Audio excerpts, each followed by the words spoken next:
hit him with that Cosa Nostra. Quan Alexander, this dance, shake both sides. 49er Empire, 49er Empire. This is for the fan base, die hard, set by. Stand up, 4-9 to the heart, K.E. Paul Lord back again, shit hard. Levi, let's go.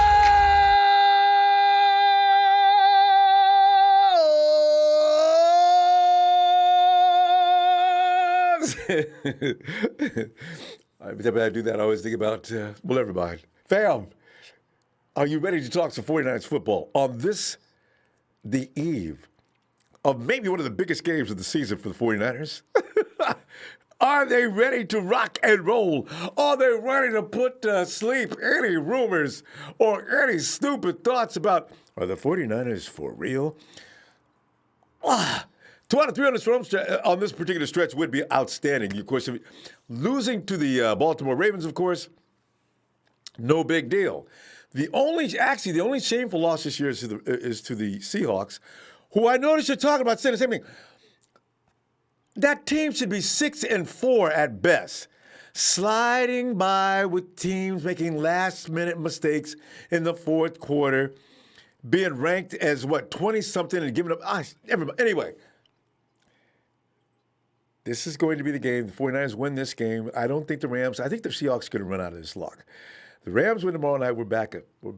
We're back in the saddle again. So, this is what I'm talking about. But right now, fam, let's get into our own business, all right? The thing that's amusing about this 49ers versus Saints game is how the betting line has tumbled since about beginning of the week, right? Did you notice that? I think it started off as high as 3.5. 3.5 is pretty much, they're giving a half point for the Saints' home field advantage, a half point extra. Now, here's what I don't understand. 2.5 points? It's down to 2.5 points. So that means, why don't you just call it a toss-up or a pick-em? What is the point of 2.5 points? That's less than the home field advantage. When you got two teams that are equal. If you say 6, okay. If you say 5.5, okay, but 2.5. Anyway, the wild thing about this game, it's two 10-2 teams. I understand this has not happened at this point in the season. You've not seen two 10-2 teams square off against each other in the last few weeks of the season. It's kind of unusual. So this is a special game, and it has pretty much everybody wondering and scratching their head as to what to think is going to happen. Now, we know a lot of things. We're going to talk about those tonight, about this game before it even happens, including the facts that some people have injuries that are really going to hurt them more than others, and that includes us, who we are not hurting in certain spots where we can afford to be hurting in the spots we're hurting. You know what I'm saying? Hey, all right. Hey, fam, before we get into your scores, though, let me go over some things that had better happen for the Niners to win this game. First of all, make sure that Drew Brees is uncomfortable. Make sure he's uncomfortable. Nick Bosa, Eric Armstead, DeForest Buckner, D. Ford will be coming after Brees with a vengeance. And if you've watched any film, in particular that Atlanta game when they played, and Atlanta just laid Brees out the whole time. He was not. And maybe because he just got back. They think that was a game when he just got back. And the Falcons was all over Drew. And, will he be a luxury target after last having to deal with Mrs. Jackson's baby boy action? Man. 49ers got to be guys chomping at the bit to get somebody who stands still for a minute. I'm talking... Not only Jackson, but you had Kyler Murray and Russell Wilson running around. Brees is 7-2 all-time against the 49ers, not including that epic playoff loss in 2011 that we will never forget as 49ers. Brees has averaged 296 yards and 2 touchdowns per meeting with the 49ers. That means nothing now. And they go back to these kind of stats are kind of irrelevant, but it's just something to give you to think about. Because the teams back then and the teams now are two different teams totally. So it makes no... Ford sat out the past 2 games. I'm talking about date. He sat out the past 2 games to get his hamstrings strain loosened up for this particular matchup and says he's feeling good. A good thing, too, because he'll have to work Saints left tackle Teron Armstead, who incidentally will be sitting out or dealing with an ankle sprain. Oh, see, this is what I'm talking about. Snap! These are the kind of things There's more too. D says, "quote I'm a fast healer, so I have to be careful. I feel really good at practice. Really good at practice, and really good on the takeoff. Good news for us there. Eric Armstead with his team high 10 sacks got Thursday's practice off to rest for the biggest test of his contract year. No big deal. He just took it off to some rest. You knew about that already anyway, right? Bosa, meanwhile, has the attention of Saints coach Sean Payton, who is quoted saying, "You see an explosive athlete, powerful, using his hands extremely well, and he's playing outstanding." Sean, you don't know the half, because here's the thing. Boy, Nick has been dealing with these dudes moving around 100 miles an hour. He can't wait to get a hold of your boy Sean. I mean, now, Drew. I can see him all game long. Nobody's open. Drew, what are you going to do? Run, Drew! Run! And we got to contain Michael Thomas. During an informal poll of 49ers players last season, a couple listed Thomas as NFL's best receiver. This week, Thomas won NFC Offensive Player of the Month. Just to add to that, so he's coming in hot with an NF high 110 receptions. Sherm, scouting report on Thomas, quote, "Really physical, great set of hands, dynamic after the catch, and makes a lot of plays," unquote. Sherman noted that Thomas obviously has great rapport with Breeze, and that they will dink and dunk you all the way down the field. Then take your shots, and then take your shots when they're there. The 49ers pass rush doesn't yield time for quarterbacks, as you know, to be sitting back there waiting for nobody to finish no routes. Those set shots. Wait, how many shots have we seen quarterbacks going deep downfield? Lamar tried it, but remember, Lamar was moving around. Russie tried it, got picked off. Yeah, we've done really well against stopping that shot downfield. The Cardinals pulled it off. That one shot that we got fooled on. I got a touchdown on that one too. But see, you can count them. You can look back on them. You know what I'm saying? It's not going to happen. So to take such shots, that won't be happening. Some of the who's who of the position that have tried, and I'm talking about some of the best receivers in the NFL. You ain't gonna get no burn on the 49ers, baby. I mean, the Bucks, Mike Evans, 2 catches, 28 puny yards, no TD. The Browns, OBJ, 2 for 27 yards. The Rams, Cooper Kupp, 4 of 17 yards. The Cards, Larry Fitzgerald. Larry had 38 yards for Larry. And 5 for 37 and 1 TD. And the Seahawks, Tyler Lockett, 26 shots. Tyler's got no yards on the 4. Wasn't Tyler Lockett supposed to be the baddest dude in the world before we played him? No, Tyler. Those days of going down, deep downfield and waiting for Rusty to throw you the ball 30 minutes later, they're over, man. The backers, Devontae Adams, 7 to 10, 43 yards, he got a 1 INT. And the Ravens, Marquise Brown was 1 for 1. Boy didn't get nothing. All right? See, this is the thing. Oh, I love that. Oh, that deep and that secondary plays. They're hand in hand, because we give all the credit for the frontline defense, but nowadays that back end is making sure he ain't got no place to throw. Lay down, throw it away, do something. But you go do something for wall off the Saints defense. All right. For only the 4th time this season, the 49ers are expecting their full complement of the starting O-linemen. Assuming left tackle Joe Staley does indeed return from a 3-game break because of that finger surgery. For this game, it is going to be extremely important. Joe came back just in time, and Brunskill cannot take him out. Joe has to perform, and I'll tell you, their cohesion will be tested with silent snap counts. Now, you know, the front 4 has been working on that for a long time, but they have that down. You cannot bring in School or Brunskill. Joe got back just in time for the noise that's going to be up in that stadium. Stadium's going to say it's something we're comfortable with. Unquote. Good at that. And part of the commotion that goes on in relaying the play call from Coach Kyle Shanahan to Jimmy Garoppolo and the 49ers, it did draw one delay of game penalty last week in Baltimore because they kept up a lot of noise.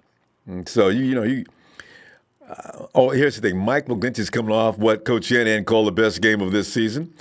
And McGlinchey proved especially dominant run blocking, edge defenders along with tight end George Kittle. It appears that Mike is back just in time. McGlinchey, because he looked bad. Oh, he looked bad against Hawks. See, Hawks, they just don't understand. And I got people saying, well, the Hawks know they can beat the 49ers. What? Oh, okay.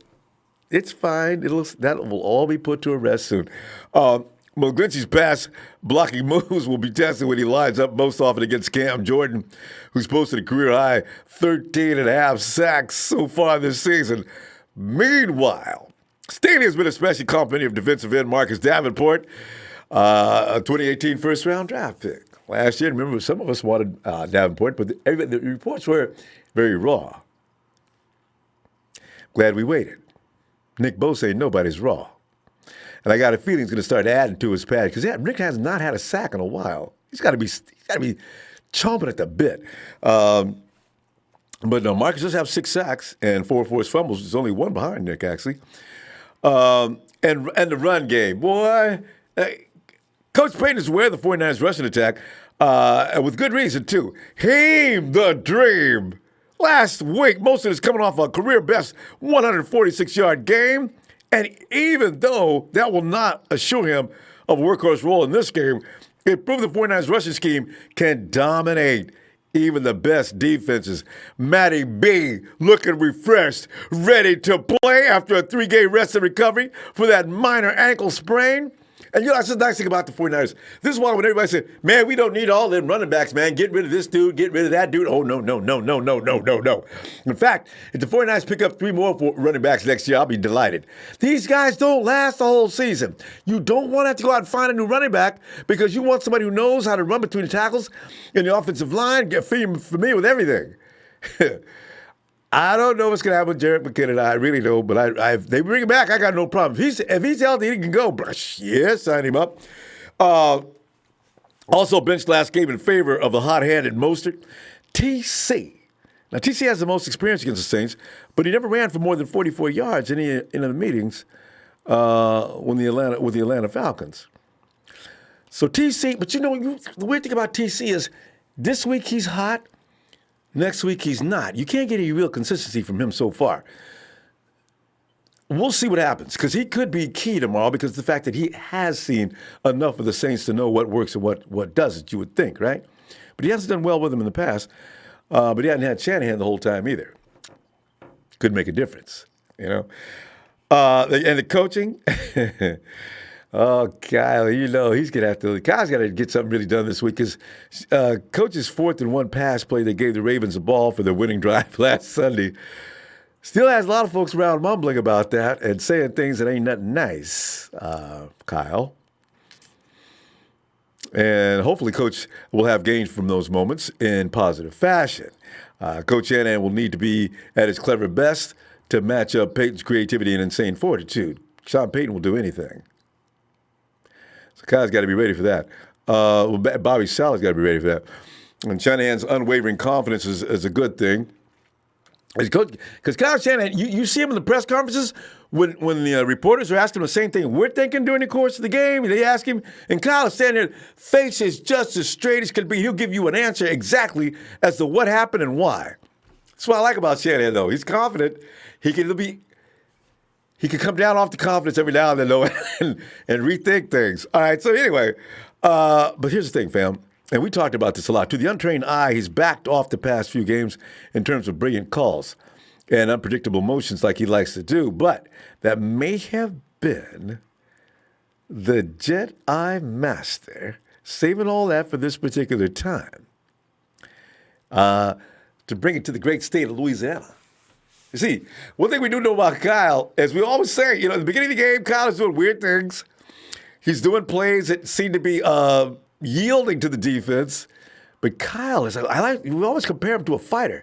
Kyle comes out in the beginning of the fight. He's jab, going underneath, see if you're vulnerable to that.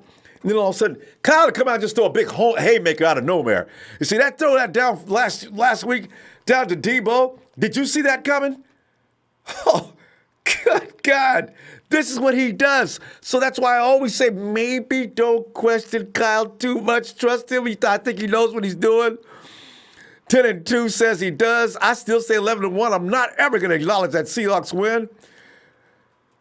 So, Shanahan is well aware of Peyton's own ingenuity, too. Shanahan says of his opponent, Sean's been one of the best, if not the best, for a very long time.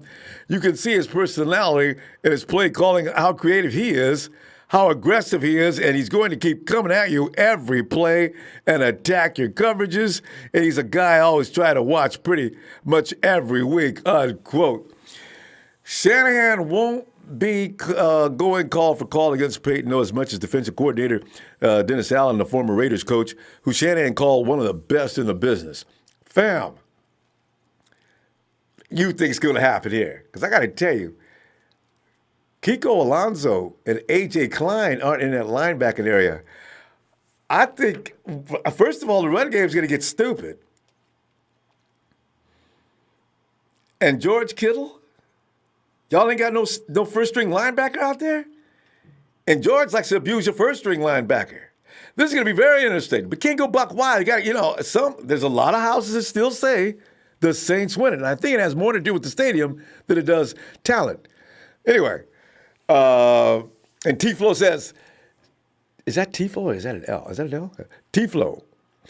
The Saints aren't going to try to dink and dunk us with quick wide receiver screens and slants. Won't work. 3rd and long, and Breeze will be looking for a safe place to fall down.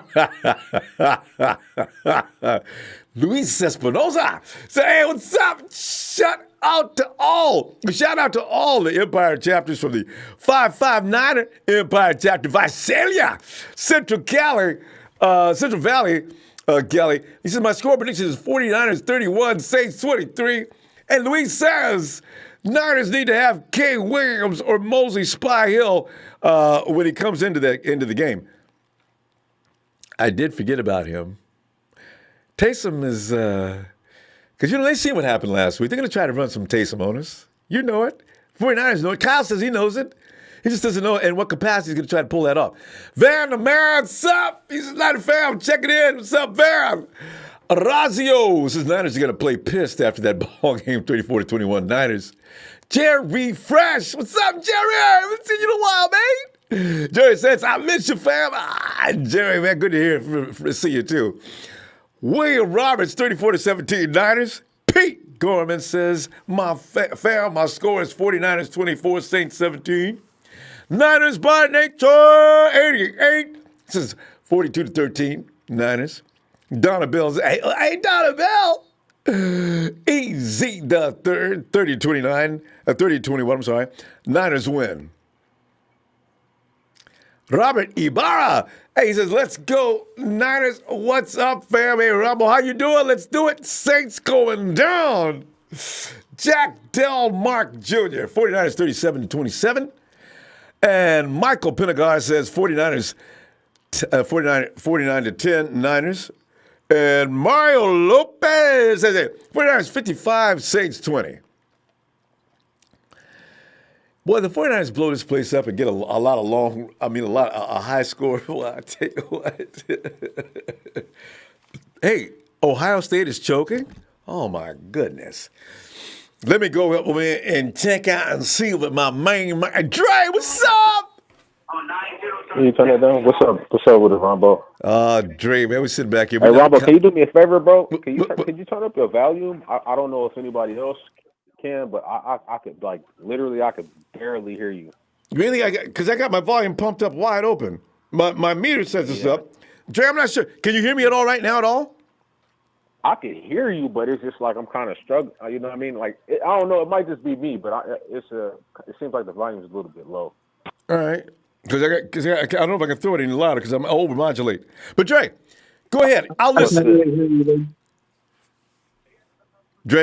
I I don't know who that was, bro. Somebody. Oh yeah, I'm confirming. I can't really hear either.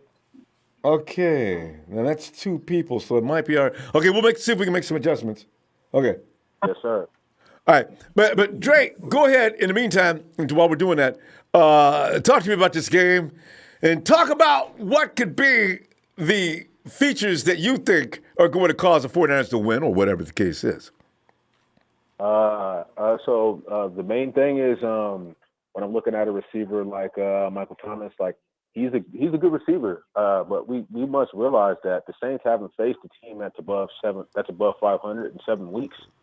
Also, they beat the Panthers by 3 points. We all know they lost to the Falcons. We also know that they beat the Falcons without Austin Hooper, who's one of the best tight ends in the league, and without Julio Jones by 8 points. So that's Escape. a touchdown and extra point, 2-point conversion. And when you look at Mike Evans, which he has to share the ball with Chris Godwin, I think if he didn't have to do that, I think Mike Evans easily would have better numbers than Michael Thomas, and that's just my opinion. I think he's an all-around better wide receiver because he's the actual deep threat. Michael Thomas isn't. Michael Thomas is a possession receiver. I feel like we could limit Michael Thomas just as we did with Mike Evans. I really do not fear Mike Evans. Also, like I said, Andres Pete, the starting left tackle, he broke his forearm, so he's out. They actually have an undrafted guy. And there was a sign that Taron Armstead isn't going to play because yesterday, midday, they signed veteran tackle free agent Michael Orr. So you don't go out and sign a veteran offensive left tackle if your left tackle is going to start the game. That's just not something that you do. And like I said yesterday, I had a high sprained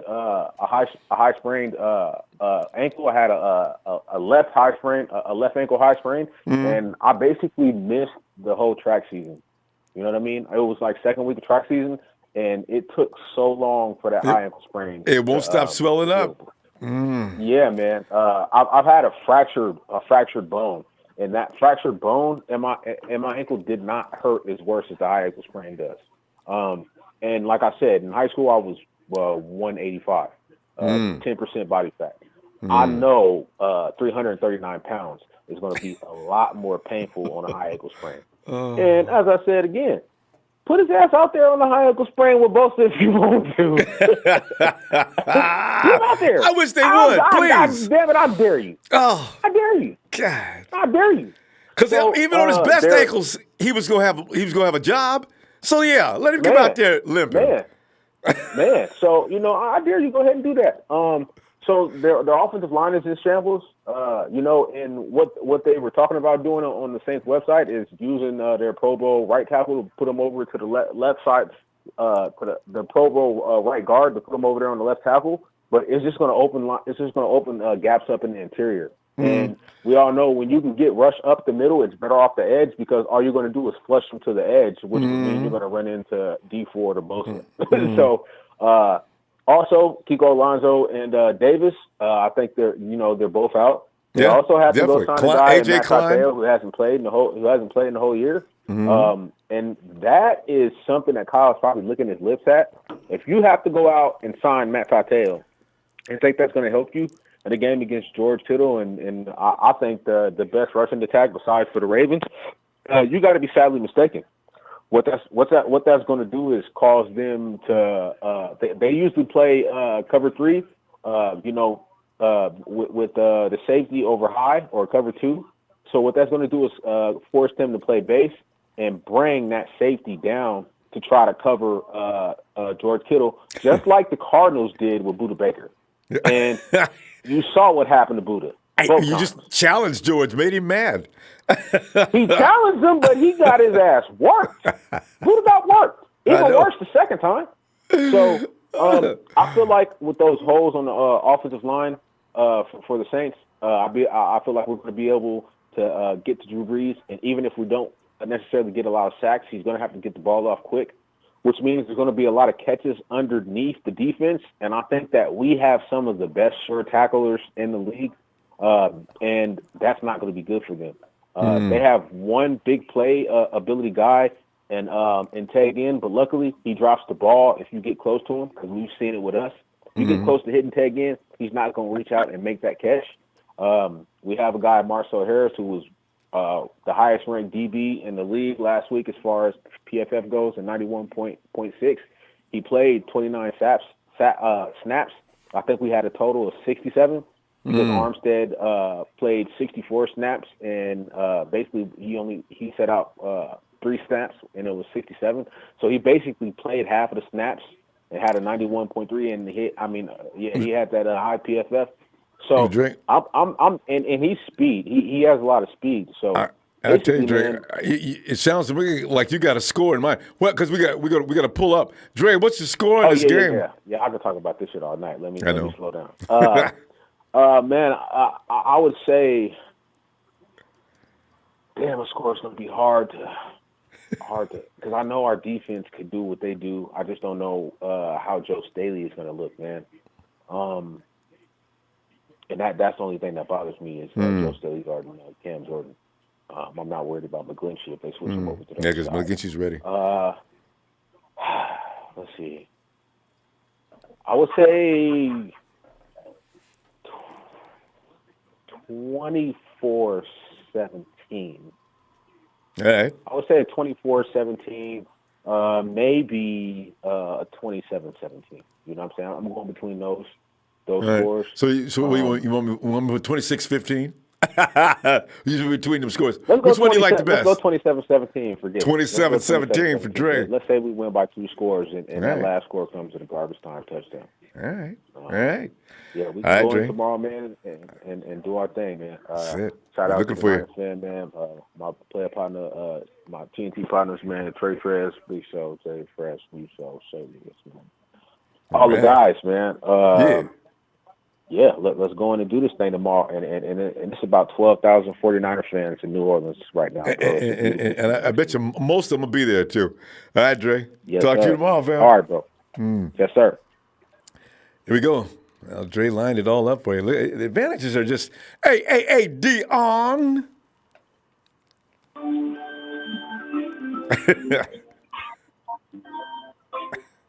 Dion, sounds like you playing, too.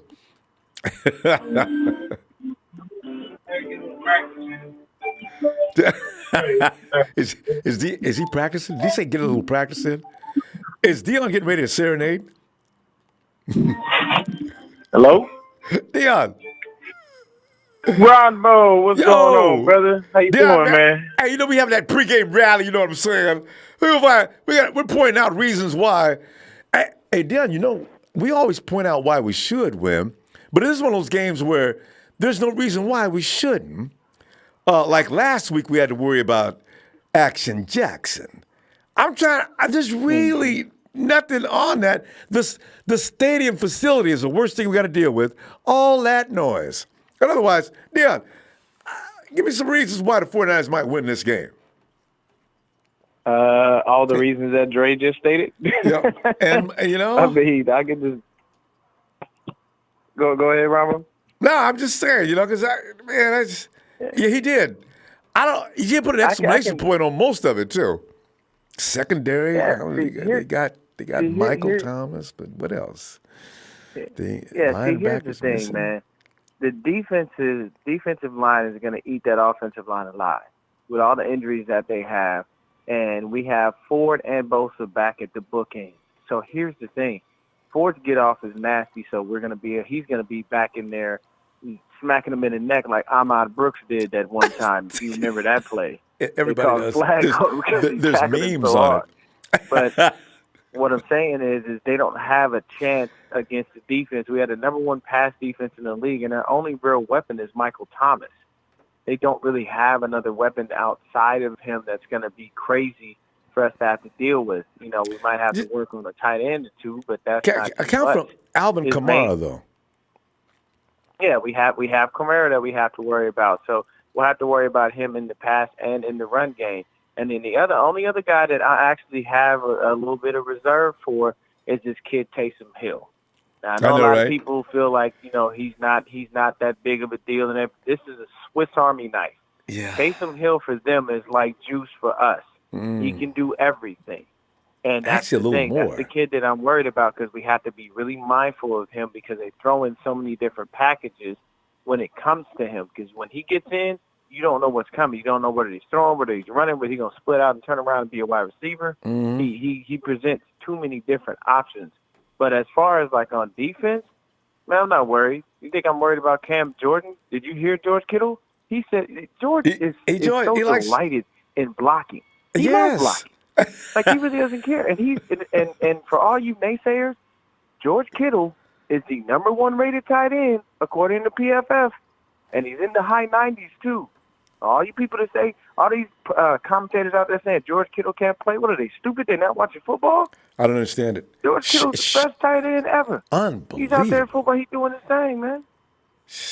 Nobody should even talk about Travis Kelce or Ertz or any of those other guys anymore. It's George's world. Man, they ain't in it. Look. Kelce ain't nobody, man. Kelce, you know why Kelce is who he is? Because Pat Mahomes is throwing the ball. Let's just be 100 with it. If you put Kelce with another quarterback, he's going to be another pedestrian tight end doing nothing because he does not block that well. He's not that good at it. He's actually subpar on the blocking. George Kittle is a complete tight end. So you have nothing to worry about. It's like finding a center in basketball. Is this center just a low post player, or does he have a jump shot? Can he defend? Is he good at doing his free throws? George Kittle is a complete tight end. He does everything you want him to do. But I just want to touch on something real fast. I know we got to go. I went ahead and I did a video from all these haters on Jimmy G and his passing, and everybody talking about how we can't trust him. Like and that's all he does is turnovers. I named Tom Brady, Peyton Manning, Drew Brees, and A-Rod. You know what all of them had in common? None of them had the stats that Jimmy G does. Peyton Manning, 3-13 in his first year. Tom Brady, by the 12th game in his first season, he was 8-2. You know what I'm saying? Drew Brees was really horrible. Peyton Manning threw 28 interceptions his first year. Like, these are all things that I'm seeing, and I'm telling people, y'all are knocking my quarterback, but look at what all these other quarterbacks did their first year. They didn't even measure up to what he's doing.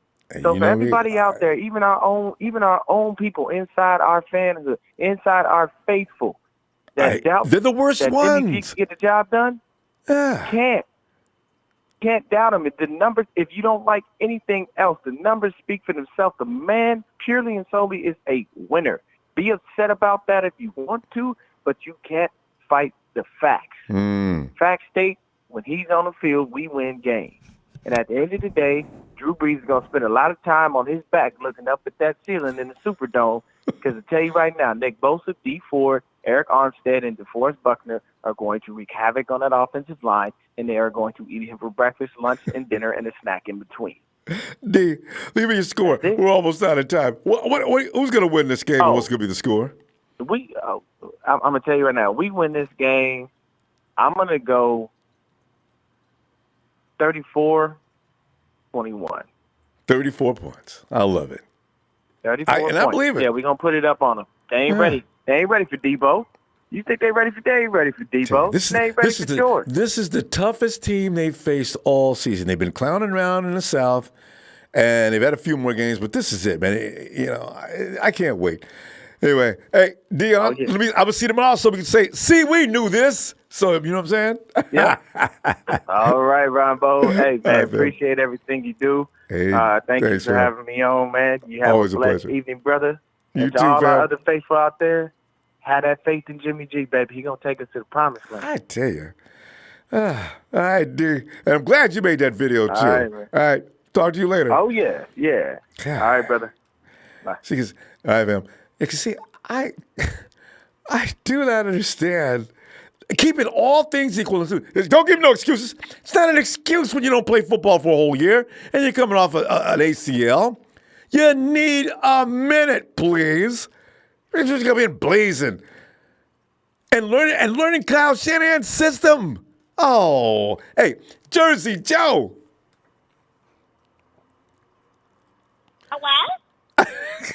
What? Man, good shit, D. Good shit. Seriously, thank you. I love it. I can't stand. I don't even know why there's Jimmy G haters. I really don't. He could go 3 or 4 games. His numbers are up. 200 times. QBR's kicking. Yes, but he turns the ball over too much. Who won the game? Damn. Thank you. Jesus. And another thing, Jersey, there are other quarterbacks throughout the league that are worse. So, just give it a rest. Anyway, Jersey, go ahead, man. What about this game? Man, I'm going to say the same thing I said about the Rams game. There's one thing I'm worried about. You know what that is, Ronbo? Not a damn thing. I ain't worried about a damn thing with this game, Ronbo. I was a hair nervous about the Ravens game. This one, not even close. I mean, again, it's right after a loss. What happened to the last game that we lost? We just wreaked havoc on the next team. It's again, a lot of people, yes, we can look at it, Ronbo, you've been saying it a lot. It is a first ballot Hall of Fame quarterback we're playing. I know. But we still don't know what we have in Jimmy G. He just said it over here. What is he? 18 for 4? Yeah. Or, he's only I don't even know 4 what times. 18 for 4. 18 4. Yeah. There was a scrawny little dork named Tom Brady. Nobody had any faith in him. Look at him now. Aaron Rodgers, same damn thing. Everybody starts somewhere, and Jimmy is just flat out on fire. And with Kyle Shanahan, oh my good Lord, you just don't know what's coming. And he's not even reached his full potential yet, Ronbo. I love it. No, really, it's his first year. It's his first full year, and he's looking like this, and he's still getting grief. That's fine. You know what? In 2 years, just like you made them comparisons about Tom and some of those other guys when they first started, the Hall of Famers, look for Jimmy to be up in the numbers in 2 years, and we'll be saying, you and me and others told y'all to knock it off in his first year. Now look at ya! So I can't wait for that time. We'll see. I remember all the hype the first year he was there, the first 5 games. Everybody was riding him like crazy. Yeah. And so you see a little tragedy last year. Oh, it doesn't look like he's out. He looks scared, and he's throwing little picks here and there. I was like, all right, whatever. And then all of a sudden he's shining, and then there's still haters. I can't believe it. On our team, that just doesn't sound right. Yeah, it's okay. But, after people understand the concept of Kyle Shanahan's offense and how you don't just go fast right away, and they'll pretty soon understand. But we'll get over that because Jimmy's getting this 1 year in. This should have happened last year. Get through this part, what he's going through now, and you know what? We'd probably be undefeated, actually. Whew, man, next year's gonna be rough. I look at everything. They're the first year. Remember that? I think it was the first 8 games. Shanahan's first year, we lost by a total complete or combined points. 13 points? Yeah, it was ridiculous. That was a trap team, a bunch of rookies, no defense, and here we are. We given both our losses to these teams. Both of them was on us. 105 yards dropped on the Seattle game. Our kicker missed the field goal. A rookie kicker. We gave you 3 points. We played what everyone's yapping about is the greatest team in the NFL right now, in the Ravens. We gave them that game. A total combined 6 points. You don't think Robert Saleh, that's what he's known for, really, the second half? Yeah. Those adjustments he makes, he makes second half adjustments. Believe me, the Ravens, if we see them in the Super Bowl, you don't want this problem. Seattle, they already know what's coming. I honestly, Ron, I don't want to sound like a homer, but I do not see us losing another game for the rest of the season at all. It could be a little. I don't know. Let's see what the Rams look like tomorrow. There could be a better game with the Rams than I think. If the Rams beat the Hawks up like I think they might tomorrow. Hell no. It might be at least. Ronbo, you remember who their quarterback is? What I know, right? It's like when you have pressure on him. I'm just saying, man. Instead of being 20-7, it might be 20-10. Jeez, I mean, a little bit more of a pressure. Remember, my in-laws are Rams fans. All of them are tired of Goff. All of them. Like, Yeah. he's trash. He just can't do nothing no more. And you show him pressure, what we got? Oh, it's over for Goff. I tell you, Jared's and that thing they did against it got everybody all worked up last week against the Cardinals. Come on now. The Cardinals are not somebody you should get excited about. They do. We have a matchup issue with them, but most teams shouldn't. It's hilarious. But again, Jersey, those second half adjustments, that's what Saleh is good for. And again, round 2, Seahawks don't want it. Round 2, the Ravens don't want it. That's why I have zero fear of the Saints. I've already seen pictures. We are lit like crazy in New Orleans. I can't believe it. tell you, man, if the Falcons can go in there and do what they did, I don't see why the 49ers can't. But Jersey, what's the score in this game again? It's 20. What did you just say? 26-9. 20, Falcons. 26-9. Oh wait, that was week 10. I'm sorry. When the Falcons smashed them 26-9. Oh, that's Jersey's way of saying he's looking ahead to the next game. He's no longer concerned with this one. 26. Mark him down. Put him down for the Falcons score too. Now this one, I'm thinking like mid-30s, at least 35, 34 to 17. I guess that's everybody's favorite number. 34-17, Niners. You know, it's going to be interesting to see because that 2.5 points. I don't know. That's a betting line. I understand. Has nothing to do with a lot of things, but that's Anyway, Jersey Joe 34-17. Who do you think? Yeah. Well, who do you think is better, Breeze or Rodgers? It don't matter. Right? Yeah, it doesn't really matter, right? Our defense is going to destroy them. It don't matter. If they can't run, done. Exactly. If you can't get out of that pocket, you guys you'll look the same. You'll be twins. We got to go, fam. Jersey, I'll see you tomorrow, okay? All right. Have a good one. Hey, by the way, Jersey, check out Russo's comment on you. It's hilarious. Oh, great. What did he say? Oh, Good. Check him out. All right, let me go. Russo, that's just not nice.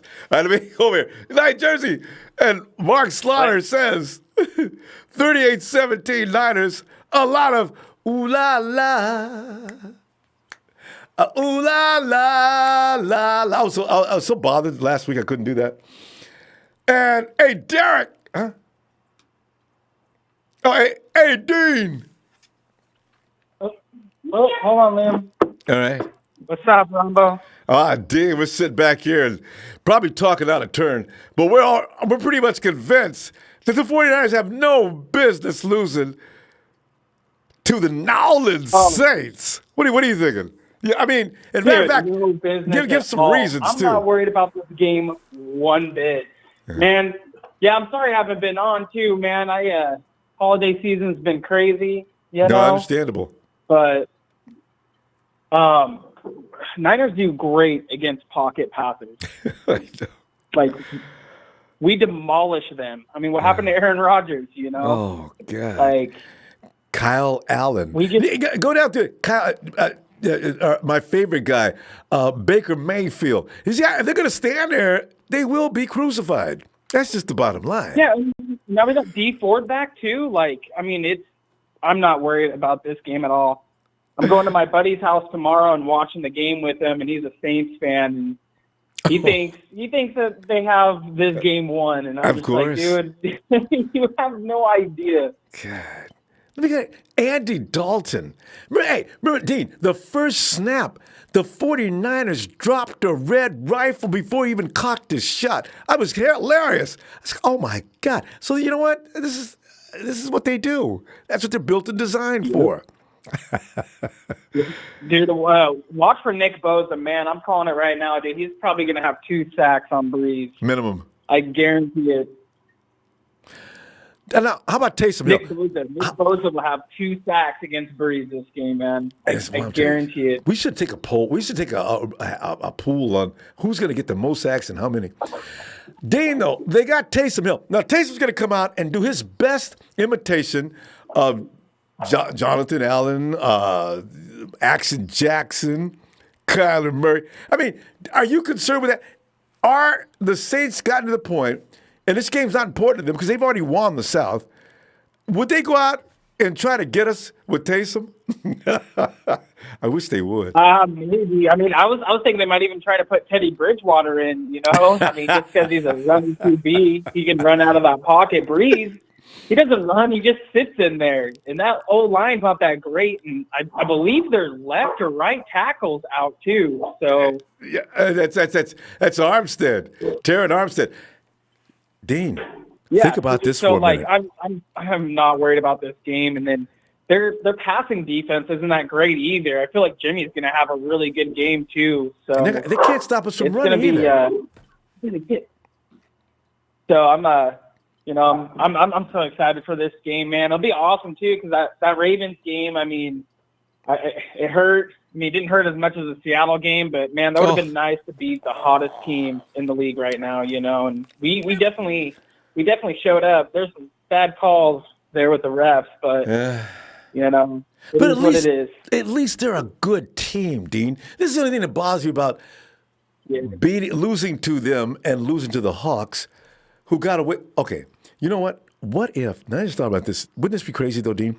Tomorrow, the Saints have said that Taysom Hill is going to be starting this game in place of Drew Brees. Now, there's something that Kyle Shanahan probably didn't plan on. They can do it. They've already won the South. They don't need to put. I could smell that. It's either Kim or Teddy. It could be. Are you ready for that? I really think that you should put in Teddy. I mean, the only thing that could really hurt us too. I mean, Michael Thomas is on fire too, but I mean, with the coverage that we got going on right now, I'm not too worried about him. But I mean, he is a great athlete. And then, I mean, Kamara too. You always got to watch out for him. Like we always get beat a lot on the screen plays and stuff. So I feel like they're gonna do a lot of screens and stuff in this game. But I'm not worried though at all. Well, then, what do you got for a score? All right, so I got 30-10 Niners. Oh, I'm sorry. I missed, did you say 30-10? All right, okay, we got it. Yeah. Dane's got 30 points.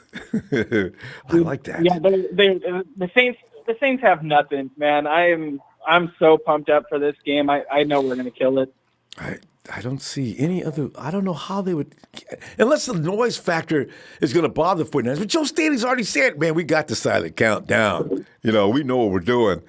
That's going to be interesting. Right. You saw how well Jimmy was doing in the rain and stuff too. Like he looked decent. He still looks a little scared in the pocket for me, but he still looked decent. That play to Debo that on the 4th and 2 was a little. It scared me a little bit, but Here's the thing, Dean. I got a feeling Jimmy didn't used to look that way. I got a feeling when he's getting hit more now this year than he ever has when he's been with the 49ers. Even his first season, he never got hit like he's getting hit now. After a while, I think that makes you. He keeps his eyes downfield, though. At least we're lucky on that. But those hits, they've got to slow that down. So he can work back there without being in fear. Because, you get a 275, 80-pound guy hitting you at high speed like that a few times. Unless you're Terry Bradshaw or Joe Montana, you do look around like, oh, God, are they going to hit me again before So we'll see what happens tomorrow. Well, dude, if you see them coming after them, man, throw it away or just get down. Yeah. Just don't try to do something and fumble it, man. I got to agree. D, we got to pull up. But let me see tomorrow. And see if that score you got is right, okay? All right. Sounds good, Ronbo. Have a good one, man. You too, fam. All right. Yeah, all right. I really do. I have this hunch that Drew's not going to start tomorrow. They don't need him to start. Why put him out there? Why? They've already won the South. AJ, come on in, man. I really do. AJ. Yeah, I hear you. I'm sorry, man. I'm over here trying to pause your face. What did you do? What? Oh. I was letting you run your guns. You got a delay though on this side in Arizona. It's a little delay, like I'm in the radio is faster. But anyway, man, damn the fucking eights. It's going down. We gotta win regardless, all right?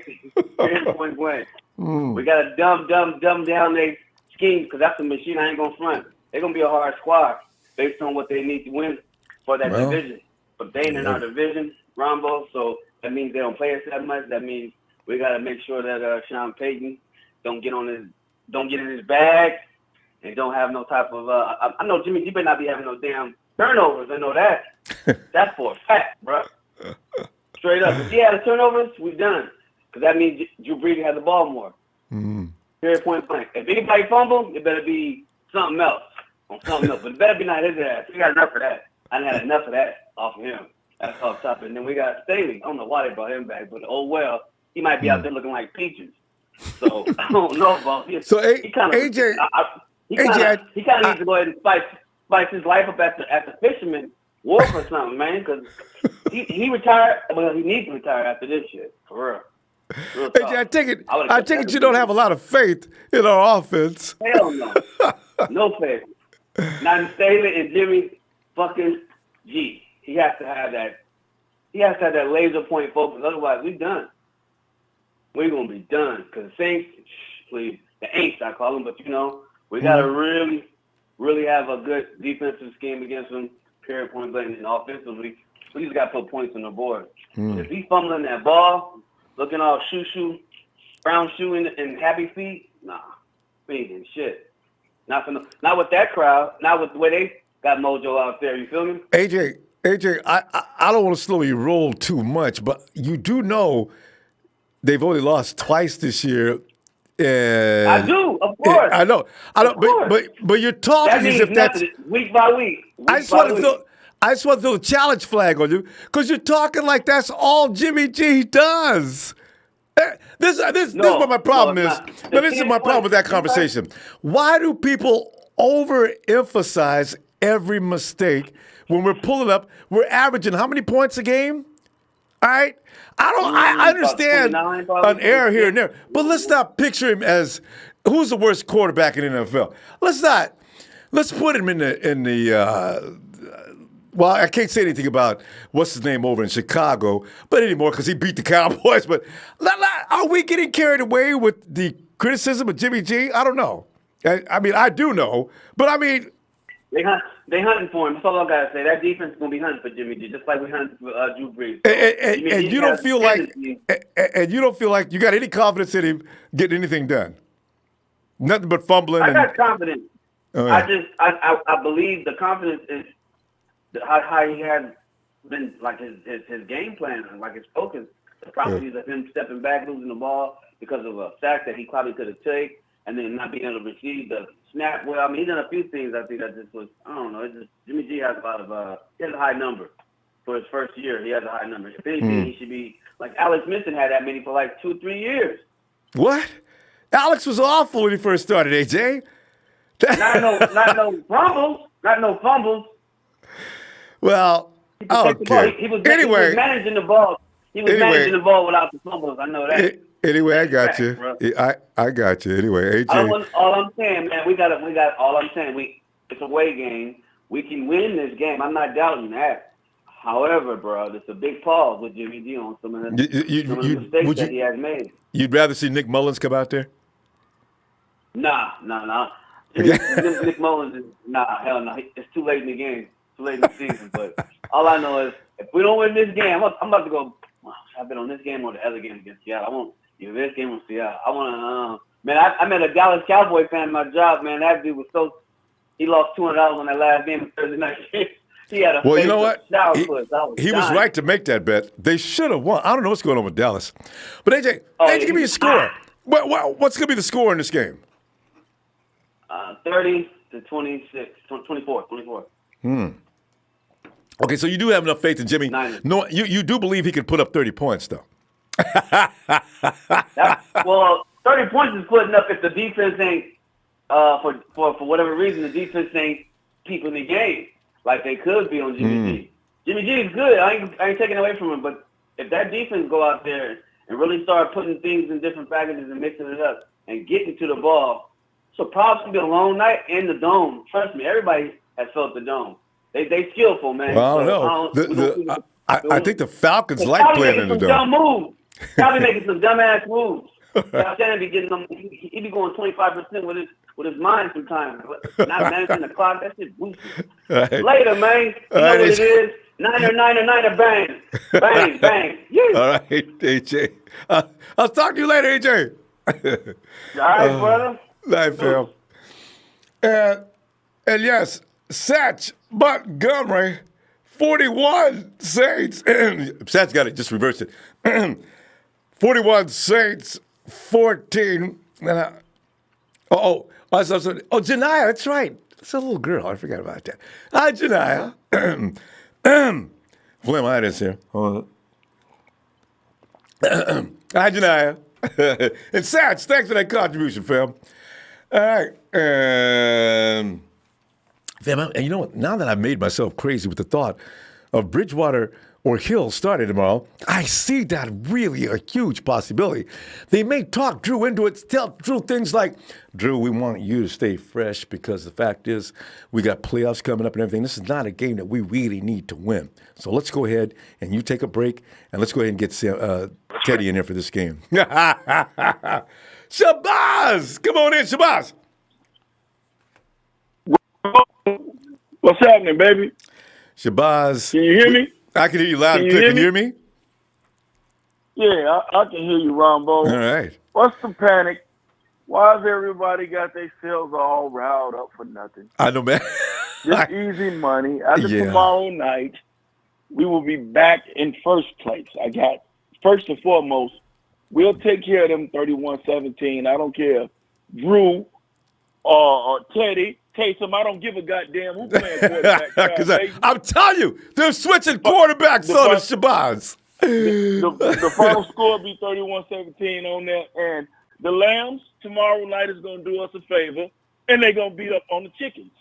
So you know, a lot of people predict that, too. We'll be back in first place tomorrow, man. Ain't nothing. We in panic mode now, you know. Ain't no need to be panicking about nothing. We do that every week. Nothing at all. I mean, that's because you know what? We got to remember who we are. The Empire, a lot of these youngsters, I don't know if they're as old as you and I. I'm not ashamed of my age. I'm plus 40. It's the Empire, man. When we rolling, we rolling. Don't worry about that. You know? We gave away the 2 we were supposed to give away. We're going to take care of this tomorrow. It's easy money, man. Easy, like some of the callers said earlier. There ain't been a drop back passer we faced all year that has had time to look, let alone pass the ball. That's right. And little Drew likes to step his little self back up in the pocket and look deep down the field. As soon as he step up, 91 gonna be smack, 99 smack, bam, 97 give me the ball, 55 hitting them down. Man, like you said. Peyton ain't gonna keep him in there. If he's smart, I don't see it. In there. I don't see why he would. I just realized, why would you keep him out there watching him getting his brains beat out? You could lose him for the playoffs. All right. So I look, I'm not worried about what everybody else worried about. I'm not worried about it all. Like, you know, that ain't. I'm not nervous. I'm not scared. I'm not worried. 49ers 31, Saints 17, and you know what? Go ahead on about your business. And get ready to watch the Sea Chickens lose to the Lambs, and we'll be right back in first place. And all the panic could be over with. That's true. You know, everybody. We worried about Green Bay. I mean, some of us worried about Green Bay too. Look what that happened. That was just awful. I think you're right. If they leave him if they leave Breeze in the whole game, there's going to be another whooping. Right. And that's what it's going to be, a whooping. And that's what we do. We issue whoopings. You know? Yeah, we issue whoopings. That's what you guys have to realize, man. I mean, come on, man. Everybody know this, you know?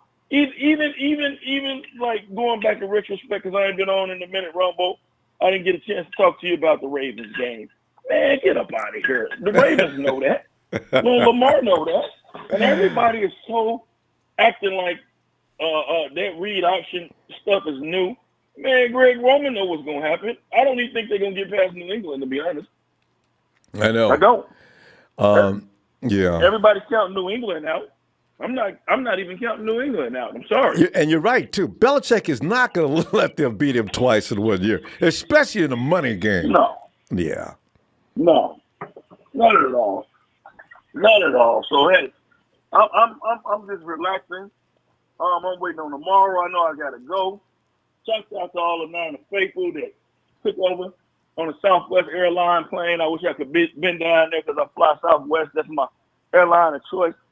Shout out to all my partners from the Memphis and Mississippi chapter. Nita, if you're listening, baby girl, I love you. I see you out there already in Nolans. Y'all gonna turn up, take it over. And Ronbo, Yo. by the third quarter, you be ooh la la. I know, you know, look, how about late in the second? In the second quarter, going into the half.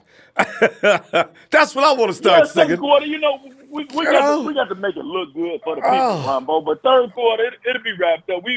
We hit 31, and Lil Breeze had that same deer in the hair look he had when Brooks snatched him by his collar when they robbed us that year, by the way. Because had we won that game, we'd have had that NFC championship in Candlestick instead of Seattle. So, yeah. I know, Lil right? Breeze know what's happening when that 49er pass rush is coming for him. He ain't crazy. I tell you, if he's standing in that pocket. So, yeah, Empire, man, y'all be easy, baby, and, you know, this will be taken care of, Ronbo, and I'll be getting with you tomorrow, baby. And be looking forward to it, Shabazz. I'm relocating. We got to get another winner because San Francisco, who won, he didn't went to too many games in a row. He couldn't make it. So was trying to find Wretched Drummer. Wretched Drummer, if you watch it, I contacted you. Get your butt on that. Get back to me. All right, Shabazz. As soon as I find him, I'm going to get him to you. All right, Ronbo. Let him get with you. And as soon as you get the winner, tell me who's got it. I'll shoot him to him. Shoot me his email. All right, fam. All right. Have a good night, Shabazz. And I'm looking over here. It says Faithful Empire says the audacity of trashing Jimmy G for Alex Smith. Smith had different OC every year, yes, but he didn't play well. Anyway, San Francisco 31-17 Hawkeyes. I know AJ's just angry tonight. He's been out like that before, but tonight he's just throwing Jimmy under the bus, talking about him like he's the worst quarterback on the planet. Hey, Phil.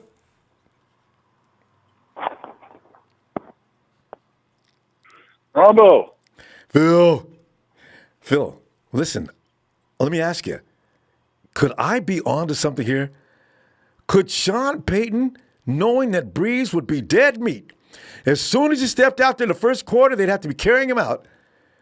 Could Payton pull a quarterback switch on us? I think we're going to see Drew Brees. and the reason is Saints haven't clinched a home field playoff berth. So, I mean, they have to win this game in order to clinch a home field playoff berth. So who's breathing down their neck in the they South? Want to play in the, huh? Who's breathing down their neck in the South? Oh, you mean overall for all the playoff games? Overall, that's right. They need, because the winner of the West is going to have a home field playoff. Right, and if the game. 49ers add another loss, that's right. Green they Bay's only right get on ranked. their tail. Yeah, that's okay. Green Bay, right? Yeah, you're right. I forgot about that. It's record-wise. Green Bay, Minnesota, they're both 3 losses. So if the Saints lose, they've got 3 losses. And they don't look as good on grass as they do that turf they play on. Oh, hell no. In Nolans. That's true. Yeah, in the dome. Okay. So, yeah, they want to win. Okay, well, that kills my theory. We are going to see some Taysom Hill, though. I just know that. So, but anyway, what do you think is fun? Give me some other good reasons to believe there's no need to be concerned. So I'm looking at the injury report for the Saints, and Andres Pete, their starting guard, is out. Their tackle, Terron Armstead, is out. He is out because I know he's hurt. He's got an ankle injury, and they put him as out. I'm looking at a report right now that has him listed as out. Okay, so that's as current as it gets. They've got their 2 inside linebackers are both out. Kiko Alonso and AJ Klein. Yeah. George Gill is like chomping at the bit, licking his chops. And both the right side of the line is out. So, and Will Clapp, their guard, is questionable. Their other guard. He's going to have a lot of questions after this game. And we got D Ford back, which helps free up Bosa, because you got the guys coming from both sides of the football and double teaming. Yes, and double there's teaming nobody that Bosa, they can triple block. teaming him at times. Yeah. Yeah, and they can't do that with Ford in the game. So, I'm looking for us to win. We got to stop tomorrow. He's a problem coming out of the backfield. On the I don't fear him as a running back. He's more a pass receiver that comes out of the backfield. You got to watch that. So Fred Warner has to have a pretty good game, and the linebackers need to stop him. But I'm looking at Matty B with that fast track. If he gets outside, we got all the speed, and everybody was criticizing Coleman, but Coleman's not a bad weather running back. Mostert is much better because of the way he runs. I think Coleman is, on that fast track. You got Coleman, you got Mostert, and you got Breida. Somebody's going to break one. I just think we got more team speed. We do have Jacarcy out, so we've got to cover for that. But that's the only injury we've got right now. So. But spotlight that for a minute. Talk about that, because here's the thing: how much does it fall off with Marcel Harris? I'm not thinking. Not a lot. Yeah. What's his assignment? But because he's going to be involved with Kamara too. Yeah. But not a lot. I just think that when you lose your starter, he's your starter for a reason. That's true. Very true. So, but anyway, I think we're going to win, and we've been back there for 2 weeks now. And time I don't think is not a time distance is going to be a problem. So, guys been bonding. Yeah, bring them on. Bring them on. So 31-21. 31-21. And I like about that, Phil. That's in keeping with the 49ers like to do. 49ers, have we let anybody have over 24 points this year? I don't think so. No. In that overtime game, what was the final score? Against Seattle? Yeah. What was it, 26? I think that was the 26. That was the first time then. 23 or 23, yeah, 21? Because we lost by the 3. So, but that was in an overtime game. Yeah, and I still blame that entirely on the field goal kicker. Bless his heart. He's just a kid. It was asking too much, but still, people are walking around acting as if the Seahawks can just handle the 49ers. That's not true. But we'll get that straightened out. Oh, soon. We should have gotten a tie at the worst. Yeah. So. But anyway, I think with Alonso out for their inside linebacker, he's a big part of their defense. So I know. I think we can run the ball against this team, even though they're tough against the run, but they're missing their top 2 tacklers in there. So yeah, I like our odds. As long as I got George Kittle, Michael McGlinchey's starting to look good on the run block. As long as I got George Kittle, I got Juice, I got McGlinchey. I don't know that there is a really run-stopping team that can deal with all 3 of those guys. Yeah. Woo! And on top of that, we got Debo and Emmanuel, and we can do the jet sweep. Yes. We got a lot of things that we can go and attack I love it. the Saints with. So. I try to relax. I got to wait till after the game, though. All right. Hey, Phil. There's no way you can relax. I know. I tried.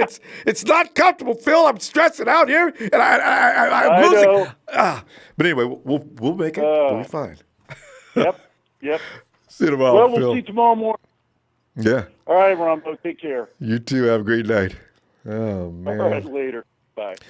We got to get up. We got to get up early. You remember watching cartoons as a kid? I used to get up early in the morning. Now it's getting up early in the morning to watch football games with nothing but, ready to roll. I love it. Kay Hendricks, my dude, what's up? The one and only Ronbo, man. What's good with you, man? Like I was just telling Phil, I'm talking major poo-poo, but I am concerned. I'm looking at what we got and what they got. There is no way in the world we supposed to lose to this team. I think the embarrassment worries me too. Like losing to the Hawks was embarrassing. Losing to Baltimore is not embarrassing. That's a hardcore bad boy. That Man, I'm gonna just Action let Jackson is everybody a know, scary man. dude. I'm gonna just let everybody know, man. The only thing we gotta worry about tomorrow is the voodoo. That's it. The I who? don't see what's the panic about. No, you said the I only really thing we have to worry man. about is what? Drew Brees is a pocket passer. They Oh, I know. Yeah. won't be able to have certain weapons tomorrow. This game, I'm not gonna say it's a cakewalk, but come on, man. Common sense should tell everybody that we got this game in the bag tomorrow. Only thing we ask Jimmy G to do is put up points, which he's always doing. He got his passer rating is a 101. So it's gonna increase by tomorrow evening. So, And Kay, we can run. it's gonna increase by tomorrow evening. We can run in this place. Ain't no rain, ain't no wind, ain't no. Oh, yeah. No, it's a Indoor fast stadium. track. Kittle already told the media he gonna feel like he in the WWE stadium. I know. But he said because of the noise. George likes that stuff. I like George Kittle, man. He remind me of a rock star, man. They don't care what nobody thinks. I like his spirit, man. Tell you. I like people like that, man. And he brings that kind of an attitude on the field. I'm looking for George to run out on the field one of these times with no shirt on, nothing but a helmet and a pair of pants. No pants. Beat us says, come on! Dude is a crazy dude, man. I love it. Yeah, man. I think if we win this game, man, we got the rest of the season in the bag, man. We just got to worry about those 3 games in January. That's about it. Yeah. I'm not too worried about Ronbo. I'm about to make a page, and let me let these Seahawks fans know, because I know y'all in them comments playing. I'm about to make a receipt page, and I'm going jot everybody down that's been playing, because I know who you is too. Good. So every time we win them games and y'all talk, I'm gonna post y'all. Good. Gonna post y'all. Because I can't see them all the time. But I tell you, that's such a good idea. Because I already got the writers. I already made receipts there. But some of these dudes run around here and think we can't find them later because they be hiding out. Okay, you know how every week we get them coming in talking major poo poo, and then after the game we can't find them. Yeah. I know what he is. They've been doing it for years. They've been doing it for years on these stuff. I know who it is. I know. That's just. And let us. We go on a case page, and boy, we gonna go and force. Hey! I thought we was friends. Why you don't want to talk to us no more? No, sir. Yeah, man. Only thing we have to worry about tomorrow, man, is that noise. That's about it, man. That's about it. And containing Drew Brees, and he's a pocket passer. I can't see him dancing around on us, man. And then because I see he went down 6 times against the Falcons. 6. Yeah, that's man. That's I just can't see them beating us, man. I just can't. They can't get the ball to Alvin Kamara. I'm trying to. This is what I'm saying. It seems like it's just kind of clear that they're in trouble, and the 49ers are hungry to see a quarterback like this. They're not seeing one in weeks. Oh yeah. People need to understand that, like, Alvin Kamara, he's an excellent running back. I'm not doubting him on that. But he's only utilizing used in certain plays. Like, he's the type of running back you pass to. Yeah, he's type out of of running the back you backfield. use screens for whenever you need a first down. I mean, it's if you watch the film and study the Saints, they're not that hard to beat. Well, yeah. They're not that hard to beat at all. You soon And as like you y'all been Breeze. saying, man, he's a pocket passer, so I just really can't see him, succeeding on his defense. I really can't. Well, as long as we keep. They can try to put Teddy Bridgewater in there if they want to. It ain't going to end well regardless. In the second half. And looks like Teddy Bridgewater is coming in to start as Drew Brees is having a conversation on the sideline with Sean Payton. We don't know what this means, if they're serious or what. And no, Brees is definitely taking his helmet I'm off. going to tell you what it means, man. They're taking us for a joke. That's what it means, Ronbo. I knew what I'm from VA, so, like, I get a lot of Giants, Eagles, and Redskins fans talking junk all day, man. So, like, I'm basically like the outcast out here because I'm like one of the only San Francisco 49ers fans. Like, you might find 2 out of 1,000 49ers fans out here, man. There's a lot of it. So Okay, we got to go. Come out their mouth sideways to me. I know. See, this is why I Mainly keep them NFC receipts, fans out here. especially ones from the air. Okay, what's the score on this game though? Because we got to go. I'm gonna give it, like I said yesterday night. I'm gonna give it 29-17. Oh, that's right. 29-17. All right. Yeah, 29-17. There you go. K. I got Hendricks. us putting up 29 tomorrow in New Orleans, man. All right. All right, Kay. Tell you what I'm going to do. I'm going to look for you tomorrow, and I can say, Kay, man, I didn't even know I was tripping, man. I thought this was going to be a game. All right. Oh, yeah, of course, man. I got you. Hey, look out for that page, too. I'm going to DM you tonight. Okay, good. Good, because everybody, I'm gonna keep it, too. I'm going to post it up, make sure we all keep an eye on these people. Because they thought they could come in here and talk smack and leave. No. All right, Kay, talk to you later, All fam. right, I'm going to hit you tomorrow. All right, be looking for you. I love his idea. Yeah, dudes in here, boy. And Hawks fans, man. We got as many Hawks fans as here. The 12th man is like all up in here, man. Ellis. What's going on? What's going on, Ronbo? Oh, Ellis, man. It gets more fun all the time. You know Winnie draws, it's hilarious. People come in with all these expectations, look just like the analysts and everybody else. The 49ers are a 2.5-point underdog in this game. Why, y'all? Please explain. Ellis, why would we be 2.5-point underdogs? I don't get it. Because we playing in New Orleans? You know, I call it the politics. You know, it's they realistically, because we haven't had really the type of season. Nobody expected us to be this good. I know a lot of us didn't even expect us to be this good. I did believe we were going to be much better. And I think because, even like what Sherman was saying, telling everybody to keep the same energy, they're basically keeping the same energy for the most part. So we just have to keep shutting them up, keep racking up, these W's, and just keep doing what we're doing. And then at the end, then we'll have the end all say all, We just got to keep playing. It's all politics, though. They're all, it's got to be everybody going against they wouldn't be doing this if it was the Patriots, playing the way that we are, which the Patriots, they always seem to, get that talk. Even the Cowboys, as terrible as they are, I mean, the fact that they even still have them in the conversation. And they get plenty of conversation. Nobody understands why they can't win. I can't even believe it. I'm gonna be honest with you. If it's not Cleveland, we're hearing about the Cowboys. So at the end, we just got to keep playing sound, smash mouth football, putting up big numbers. Keeping these games nice and the games that we're picked to lose, especially keeping them nice and tight. If not, getting a victory and shutting everybody up. I think that's all we can do at the end of the day. Yeah. Yeah, it's and haters gotta hate. You know what I mean? I always say haters gotta have a job too. That's why there's a separation between us and the haters. I personally am not a hater. Even if the Raiders was doing all right, I'm like, okay, they're doing their thing. But we're sworn enemies. Raiders and Niners fans. But it's like, hey, you guys are playing pretty good ball. You know what I mean? It is what it is. But I mean, it's this year it's us. And my cousin is a Raiders fan, and I'm like, hey. He's like, man, y'all bad this year. You know what I mean? He knows, he's okay, you guys got a nice civil relationship. See, every Raider fan in my family, I like to find if I can have my name changed or have their name changed. You know what I'm saying? They really get on my nerves. So I tell you. I know. They gotta hate. They gotta keep the same energy, and they gotta have their job, man. I always say that, man. But I'm feeling good. I'm still looking at 42-17. I think we're going to put up big numbers. I just got this feeling, even more than I did with Green Bay, like as at ease as I was with the Green Bay thing. I really didn't feel any. I really didn't feel like there was going to be real competition in that game. As that panned out, we seen that. But I don't know. Nothing against the Saints in particular.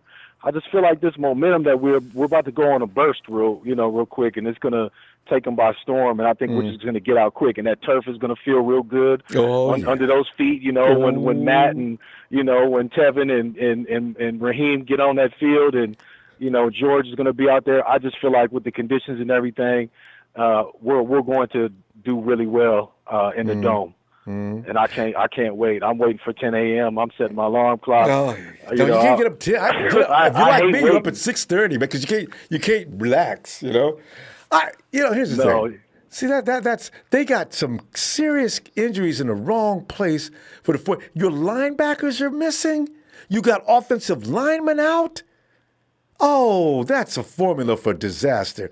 So I understand when the analysts get up talking like, well, the Saints are going to be hard to deal with for the 49ers. I'm not. What? What? Yeah, clearly, they're not reading the reports. It doesn't seem like they're keeping themselves refreshed on the updates and what have you. And like I said about the depth thing, everybody doesn't have the depth that we have. If we lose a linebacker, we got guys to fill. We got Dre Greenlaw. We got Marcel Harris and Jaquaski. Yeah. Jaquaski. We got Marcel Harris to come in and fill in, and I mean all these different guys that can just come in and just play. You know what I mean? But when these guys lose their players, their starters, it's really looking ugly for them. Serious. You know, and that's what separates us. And I think that's going to benefit us, long term. You know what I mean? If we lose a guy, we got somebody to fill in. And I'm really proud of that. You know what I mean? You go, Ellis. We should all be. And we is. Ellis, let me see tomorrow, man. After the game, we can sit back, relax, and say, I didn't know what I was worried about. I can't wait to see that. I can't wait till 10 a.m.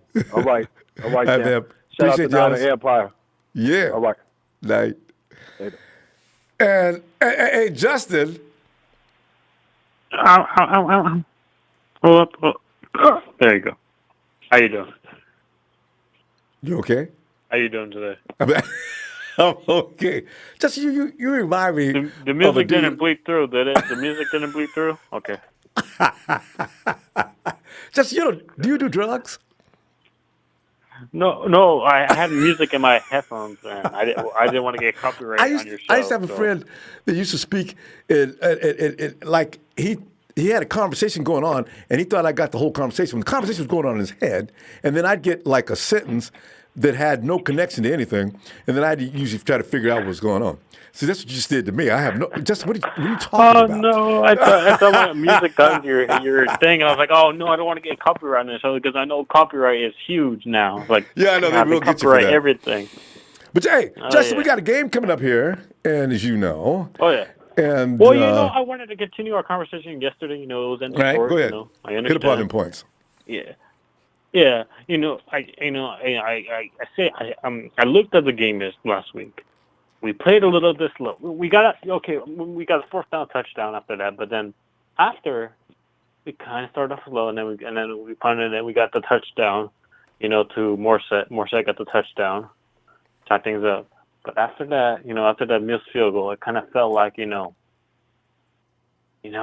offense didn't really get the firepower that they were dire needed. Like when they punted against the Green Bay, they finally got that firepower, the touchdown, and it kind of felt like that fire was missing with the offense that, is needed to beat that team because the Ravens, once they get a lead on you, it's pretty much game over essentially. Yeah. But see, I do have respect for the Ravens. Yeah, the Ravens, that's a legitimate team. And I don't mean fooling around, get behind on them. Now they got you right where they want you. That's all right. Yeah. We may see them again. I think, I'm going to say that I think we're going to see Seattle 3 times this year. I think so. I see it coming. Oh, in the playoffs? Yeah, I think so. I think it's bound to happen. I think it's gonna happen. There's no way around it. It's gonna happen. I think so. Well, no, there is a way around it. Justin, it depends on who they play in the first round. Seahawks. Hey Justin, the Seahawks legitimately should be 6-4. They got no business being 10-2. Wait, how many games have we played? Yeah, the Seahawks have gotten away. The Rams, it was a field goal situation. With us, it was a field goal situation. I don't know what in the world Tampa Bay was doing, but they had that game put away. They just keep on sliding through and narrowly winning in the fourth quarter. I said, you know what? That's going to end sometime soon. And we're all going to be Rams fans tomorrow. I'm going to say, because you know what? I'm going to say this. We're going to win tomorrow. I'm not worried because, we do well against pass pocket quarterbacks. We're going to win. I know for sure, but I don't know I don't know if it's going to be close, but we're probably going to win. 7-5. And if you look at what the Falcons did against the Saints, the first game, not talking about the second game, but the first game where they won 27-9, the Falcons rushed Drew Brees, and his O-line was so bad they got 7 sacks on him. Every time he turned around, there was a defender right there, and he forced the ball so many times. You put pressure on Drew Brees, you're going to force him to make mistakes. You're going to force that O-line to get, allow to get sacks, and then once sacks start piling up, it starts to get frustration. You start doing big throws, start doing deep balls to get desperation to light up the offense. So I think that's what's gonna happen tomorrow. Could be. And do you remember very many picks in that game? I got to go back and watch that game. I watched the last game, the recent game they played against the Falcons. I think it was two picks in that game. 2 picks. Breeze was throwing picks? He had like a tip ball. I think he threw a pick. So I remember. Yeah, I think he threw a pick. That's what I'm saying. You got to follow the Falcons game. You got to see what the Falcons did. You got to add that to what you're going to do tomorrow. The 49ers really got to add what they did. They have the passers. They have D Ford back. There's no excuse why you cannot get to Drew Brees. You cannot. There's no excuse why we cannot get 5 sacks. At least 5 sacks tomorrow. No and Justin, you make a good point because the Falcons hate to run the ball. Matty Ice is throwing on every other play. We like to run the ball, and that could hurt him pretty bad. Yeah, I guarantee you, if they had Julio Jones for that Thanksgiving game, they would have won that game because they were relying too much on that other receiver, and that receiver was not ready for the big time yet. He was not ready. Calvin Ridley, Ridley did get a touchdown though, as I remember. Yeah. I mean, he did get a touchdown, but if you look, the Saints don't have a good O-line. They don't. They really don't. If you look, their O-line is riddled with injuries, and their O-line their wide receiver corps is really good. I'll give them that because they got Ted again. They got Michael Thomas. That makes up for it. But the O-line is not that good. Alvin Kamara, what can you say? He's a good running back. Like he's one of the top 10 running backs right now in the NFL right now. Or at least top 5 at least. That's true. Hey, listen, before we run out of time, let me get your score, Justin. What do you got for this game? I'm going to say 31-17. I'm going to say 31. I'm going to say that the Drew Brees throws a late pick, and then either Witherspoon or Sherman ices the game. All right. And Justin, I'm gonna go ahead and get some rest because we got to get up early tomorrow and get ready for this. And I'll see you game, then. Man. These games, 10 a.m. All right, don't you love it? I think it's the last one actually.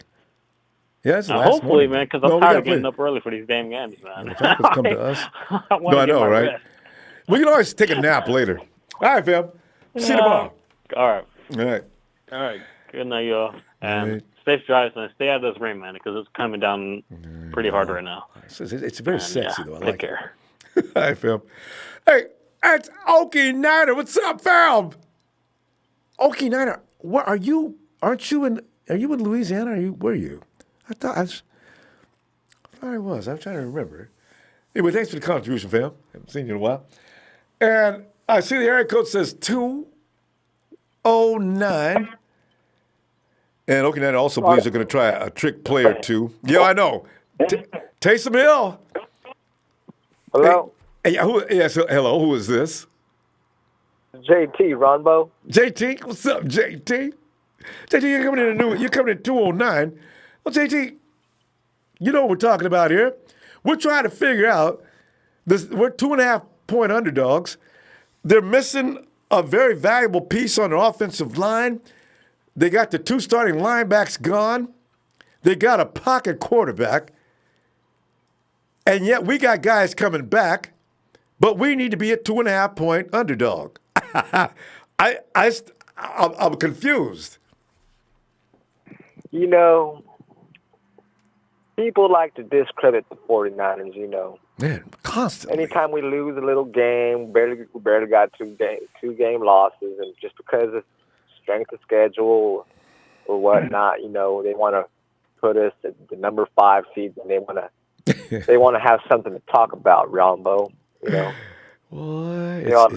just so used to talking back in the 49ers, but you know what? That's all going to come to a stop real quick. Oh, I love it. I'll tell you what. I hope the Rams go in tomorrow and they take care of business. I do too. I'd really like to see that. Because the Hawks, I'm tired. They should be 7-5. I made a mistake, Hawks fans. You should be 7-5. They should be 7-5. The Hawks have gotten away. Oh, there's no domination anywhere on the schedule. I mean, they dominated. They've been I think the Rams, they've been playing a little bit better. They've been playing a little better ball. I'll give it to them. Yeah, they did last week. Hopefully, things go their way tomorrow, and they can go in there and take care of business. Somebody get destroyed in there. Long as they don't allow the referees. Oh, you know what though? It's in L.A. the refs that they can't fly them refs in from Seattle.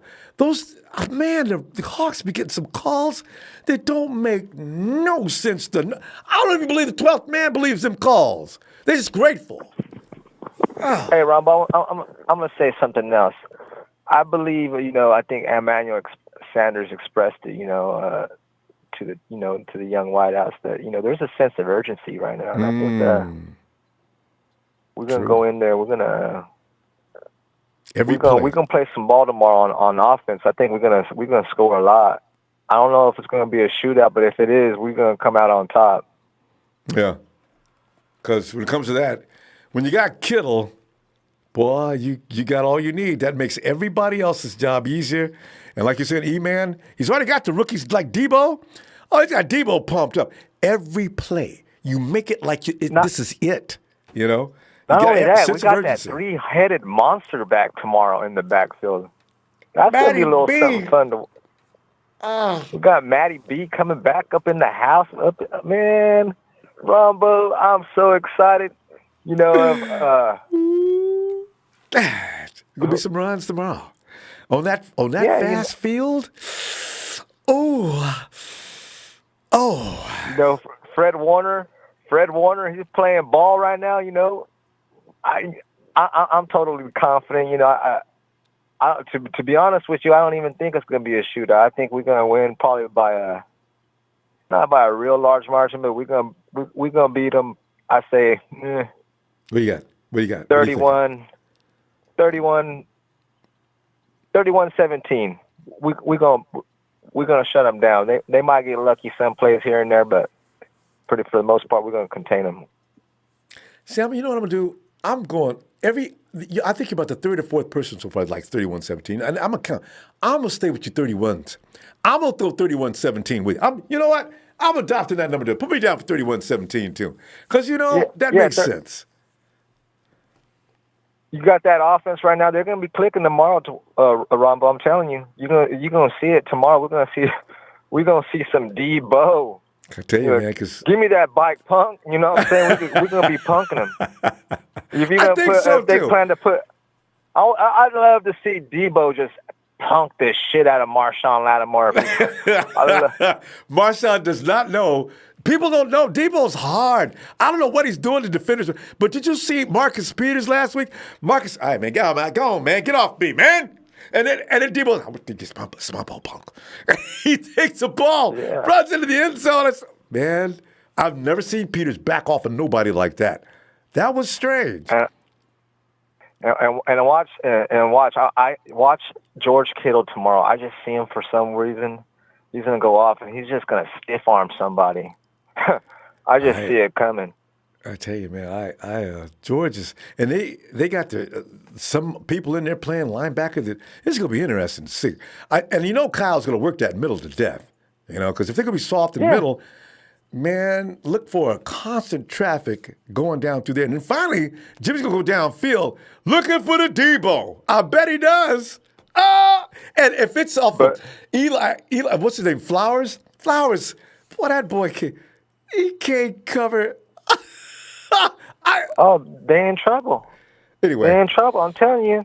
We got to go, fam. I'll tell you what, let me see you tomorrow after the game. We can just get crazy, man. I'm telling you, I think we got this conversation to be had tomorrow night. We're going to get our number one seat back. Mm-hmm. You watch. I like that thought. All right, man. I'll see you tomorrow, huh? All right, Niner Empire. Hey, appreciate having you, fam. Let me. Okay, now, you know what? I was thinking that, but for some reason, I think he was from Louisiana. We got to cover it. All right, Okinina is from Oklahoma. Henceforth, he calls himself the Okie. And in a good way, not that way of once upon a time when they used to use that. And then there's Ben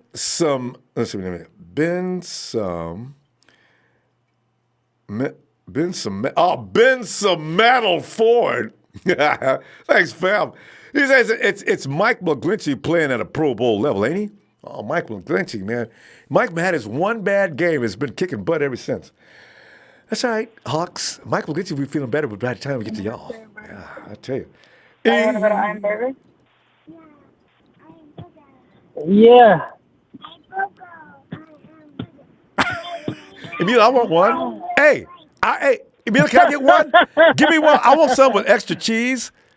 All right, and tell them to cook. Emilio, have them. Don't give me no raw onion. Make them cook my onions before they put them on there too. All right. You want grilled one? Emilio, what you doing, man? You having a barbecue? Is that you? Are you cooking or are you at a place? No. We just trying to figure out what to eat. Since we Yeah. can't, I told you since I was in Hawaii last week, we came back the other day, so trying to figure out what to eat. So you guys still vacationing. And you always got to ask the kids what they want. But you got to be careful because the kids always going to say macaroni and cheese, hot dog.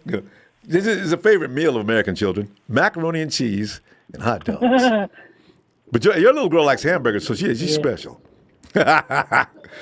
Emilio, hey, you got this game coming up. We've been talking about this already. And Emilio, you know why I get scared before every game? Even games where I ain't got no business being scared? Because the media, we're 2.5-point underdogs. The Saints got people missing. We got key people coming back. And it's still, the 49ers, 2.5-point underdogs.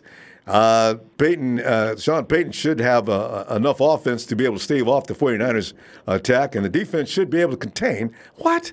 Where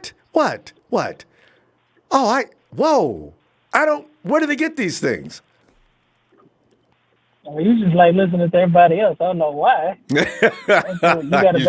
have a bad habit like some of these fans on here, like listening to the media. I don't know. I'm not confident. You're right. I'm not confident in my own thinking sometimes because I clearly see the 49ers running them clean up out of that dome. But you hear these things, and the market's thinking, well, am I crazy? Does that team really have a shot? I mean, what are you thinking? No, you got to remember, every team has a shot. Doesn't matter who it is. You can, like I said, when you had the Saints game play the Falcons, you didn't think that was going to happen. They thought the Falcons was going to mop the floor with the damn Falcons. Anybody can win. It doesn't matter who it is. That's a good point. The Dolphins just got their first win, a couple weeks ago? Against the Jets. Anybody can win a game. It doesn't matter. It's just the way that's football. All it is who's better prepared when it comes down to it. Yeah. Who really wants to win the game? No lacking, homie. No lacking, homie. Listen, fam, please, wait a minute. Don't interrupt when people talking. Don't come off mute. All right, hold on. Go ahead, Emilio. Yeah, no, like I said, anybody can win a game any given day. It doesn't make any difference. Yeah. But I'm not too much worried about the Saints and nothing. It should be a good game. I think it's going to be close. I don't think we're going to blow these guys up because at the same time with them, they also want to stay in. They want to keep the number 2 spot. If they get a chance to get the number 1, they'll keep it. Yeah, everybody wants that number 2. Everybody wants that first round bye. Yeah. And home field advantage as long as you can keep anybody it. Everybody will take that extra break because it helps everybody to heal up and prepare for the game coming up. Because nobody wants to say, we got to play next game. I mean, anybody will take a playoff game, but if anybody can get that first round bye, we're good. You take it. You see, Shanahan wants the first round bye, so why wouldn't the Saints want it? So they're going to put up a fight on this game. If they still got a chance to get number 1 as well. Number 1 seed because Seattle can lose, we can lose. That throws them in. Let's say Seattle loses and we lose. That puts them in fine position. Yes, that puts them in excellent position. That means everybody's kind of come to the Dome. And remember what happened to us when we came to the Dome last time we was in the playoffs? Nothing nice. Referees lost their mind. That'll make a difference. It was a tough game, too. Yeah, well. It should be a good game. We just don't want those horrible calls, that the ones that, roughing the passer, then that would kill us. But other than that, I don't know. I see a close game. I see it's going to be down to the wire. I don't see us getting away with this one. Because like I said, one thing was the Packers, but this is different. This is Drew Brees. It's a whole different ballgame. Okay, is Drew Brees? Wait a minute. Let me ask you this question now. Is Drew Brees? Is Rodgers better than Brees? Right? Yeah, Brees is better. Brees is better than Rodgers? Okay. You know, you hear Yeah, this Breeze argument all the better time of who's the best between Breeze, Brady, and Rodgers. And then Chris Sims says Rodgers is the greatest quarterback of all time. And then you got of course, the Tom Brady army. And then you got the Drew Brees, who's actually statistically the best quarterback out there. So, you know, it's going to be funny. I still, out of the three, I still say Breeze, just because he, you can say Tom Brady's won the Super Bowl, but Breeze actually has that arm to throw the deep ball. I mean, yeah, Aaron Rodgers does what he can at the end, still. throws up his Hail Marys. I mean, but at the end of the day, I would, if I had to pick a quarterback amongst three, I'd pick Breeze over all three of them. All right, there you go. That answers that. He's All right. All right, we got to go. Let me get your score. I say 28-20. There it is. 28-20. Emilio's calling for a closer game. All right, fam. We're going to go get that baby a hamburger now, and I'll see you tomorrow, okay? All right, fam. Yeah, man. I'm not, my confidence is there, but at the same time, I keep wondering, what is everybody else talking about? Are we supposed to lose this game? Dancing with Nintendo stars. He says, how long do you think Breeze has in the pocket? I know, right? 2 seconds max. Maybe 1.5 or 1.5 seconds. Because as soon as that ball snaps, the guys are coming and coming fast. So I don't know how long it takes them to get back there, but it's going to be faster than usual. He ain't seen nothing like he's going to see tomorrow. And if the Falcons did what they did, man, that ain't nothing compared to what's supposed to happen tomorrow, right? This is what I'm trying to confuse. What are people thinking? Hey, now here's a guy. Russo, shed some light on this, Russo. Come on in, man. What's up, Ronbo? Russo, as I say, man, I keep thinking, why am I thinking this game is not going to be difficult? Yet analysts and others are saying, well, there's a few analysts. There are a few that believe that the 49ers are going to go in and just wipe them out. But there are those, I love when they subject you to the model, like Cynthia, right? Cynthia, well, my model says the 49ers are going to do Saints 24, 49ers 23. What? What model, Cynthia? What kind of data are you feeding into that? What? She seems like her scores will be like 22-18. It's like, no, Cynthia, the score is not going to be 22-18. I promise. I've never seen that score ever. So wrong to begin with. God. She just tries to like be different or something. I don't know. And honestly, like I never even care to go back to like verify like how she does week to week. I'm sure there's like track records of it, but like honestly, like I mean, aside from her, like how many of these people have been right about the 49ers all season long? I mean, let's be honest. They've been picking against us, against Tampa Bay, the Bengals. And then they were like, okay, well, maybe they are good. And then they picked us a few games. And then they just started picking against us again. Yeah, what's up, Jersey Joe?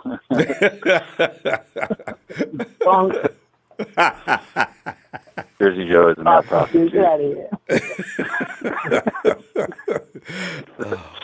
It's just like, for me, I enjoy listening to different content about the 49ers. Like, you know what I mean? When I have spare time, I want to hear, I want to gather information. I want to, I like to listen to people's opinions and stuff like that. But when it comes down to it, like, I really don't take it to heart because these guys have been so wrong about this team and over and over that they just lose credibility. And when, you're wrong so many times about a certain team or you refuse to give them credit, it's just like, what are you doing? Like, you're on TV and, like, your job is to analyze football and you're, like, using your bias. Like, your bias of, like, maybe you don't like this team. Like, I don't understand. Like, I don't know. It's really weird. Like, I even see, like, D'Angelo Hall, like, I'm picking the Redskins this week because he played for Redskins. Like, dude, the Redskins suck. You know what I mean? It's like, come on. It's like, what are you really doing? Like, I don't get it. God, so, that's outrageous. It's just really weird.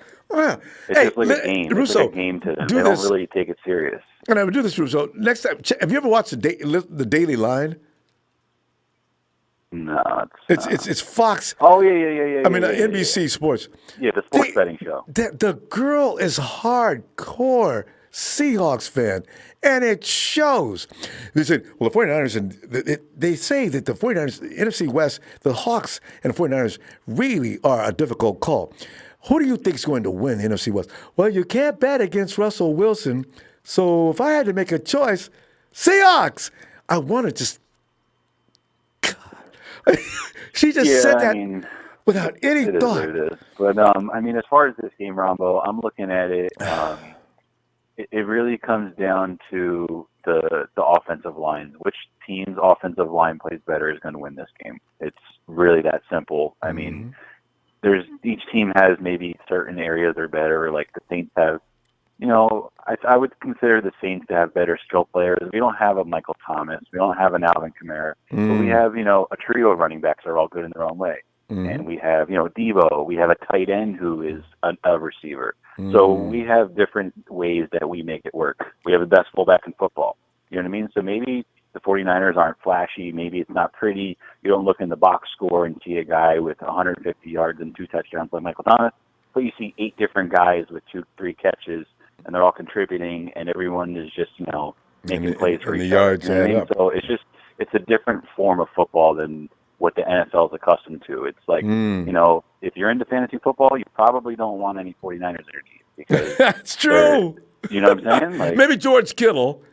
Well, maybe George Kittle. I mean, there's a few guys here and there that do good. But, week in, week out, you're not just peppering Michael Thomas every game. We don't have a guy like that. So, I think Joe Staley is going to be huge for this team.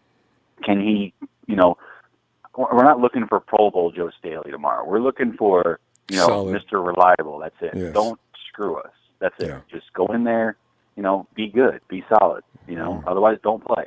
If you can't step up and be solid, then, wait another week. Because they got some guys coming off the edges that are really, really good. Cameron Jordan's Davenport and Kamara. I mean, not Kamara, but Davenport, 6.5 sacks. So they got some guys. They're no joke. Jordan, 13.5. They're a lesser version of our defense. They're really good on defense, and honestly, their defense is better than their offense at this point. I know. I agree.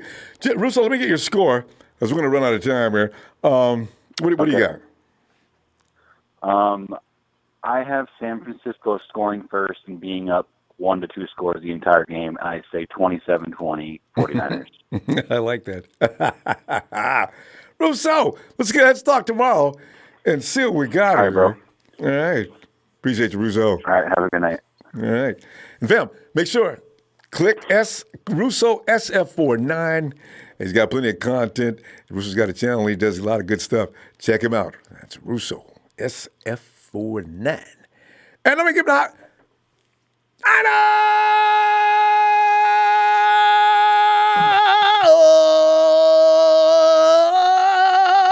See, Rod, I'm glad you showed up tonight, Rod, because I know it's like when I sit back in my easy chair and relax, maybe light one up or have a nice cool one, it makes me feel good again. And I know, Rod, because I'm a little nervous about this game. I don't know what people are talking about.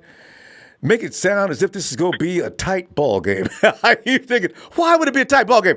Do y'all realize how undermanned they are? Do you realize we got guys coming back to annihilate that team by themselves? I can have some of my ball boys players sit down. I run the run game. I could reach you with 3 or 4 players. Yet, this is going to be a close game.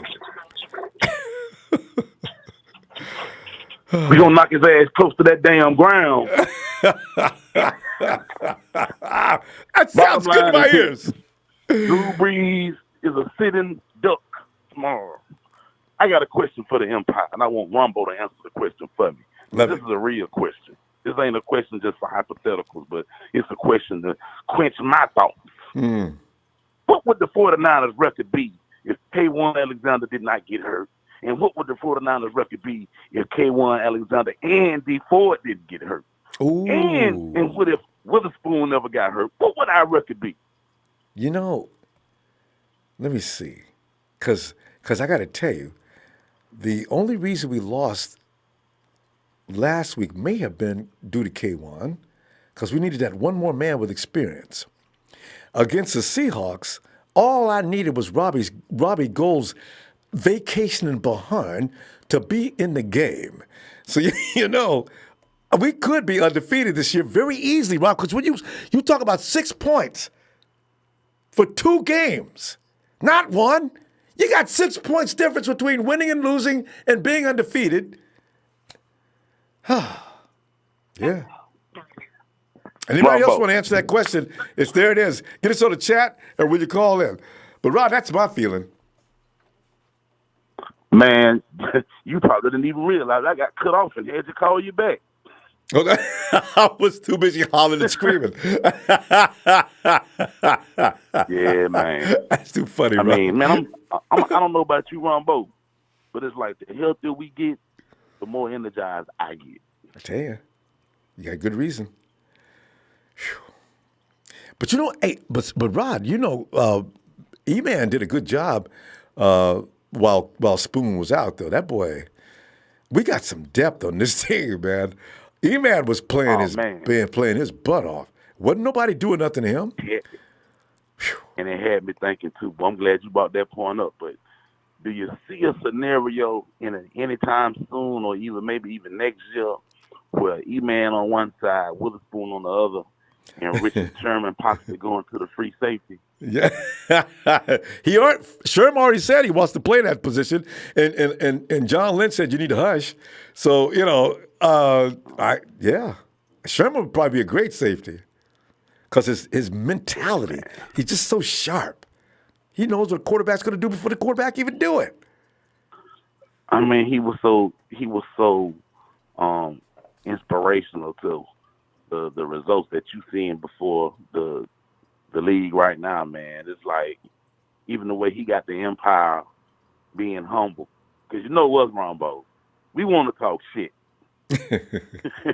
A lot of us do. But I mean, you know, especially me. Yeah, man. I mean, it's something about those guys play, man, that says champion to me. And I mean, I haven't seen that look in a long time. I mean, even with the Pat Willis era, I mean, as good as they were, these guys right here look like they know they can win. And it's like, I dare you to try to beat us. You know what I'm saying?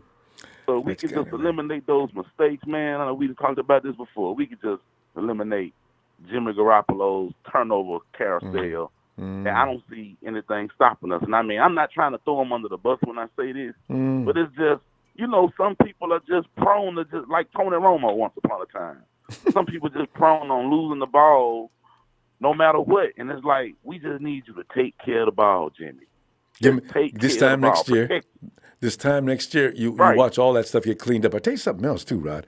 This team, the entire team, next year, this 1 year right here, the maturity next year on this team and the following year, this window is now at least 4 to 5 years, depending on who we cannot re-sign. I'm hoping we can re-sign everybody, because like a lot of people, they said, let Eric Armstead walk. People were saying, let Eric Armstead walk. What? Whoa. Don't let Eric Armstead walk. The man is leading the team in sacks this year. Anybody talking about that? I don't want to see J-Dub leaving either. See, there's a lot, this is... Oh, man, I let me add to that. Do you remember how all these years, like right at the beginning, nobody wanted to come to San Francisco. Nobody wanted to come be the head coach. No team wanted to come as a free agent. You remember those days? Yeah, of course. Them days gone now, boss. How many players don't want to come to jump on the ship now? Tell you, it could be next year. Rob, we're going to run out of time. We're having too much fun here. Rob, what's the score going to be? I know we got to go, man. I could talk to you all day, but let me just say this before we go, man. Man, you was damn going to fuck off with them damn Dallas Cowboys on damn Twitter. You had me laugh my ass off, man. Them Cowboys, they provide nothing but comedy. Rod, give me a score, Rod. I'm going to get back on Twitter and have more fun with you. I'm going to say 34-17 Niners, baby. Oh, Nick Bosa, D Ford, combined for 4.5 sacks. Let's go. Yes. Right. Rod, I'm going to see you tomorrow. If you don't mind, give me that exit, baby. You know it.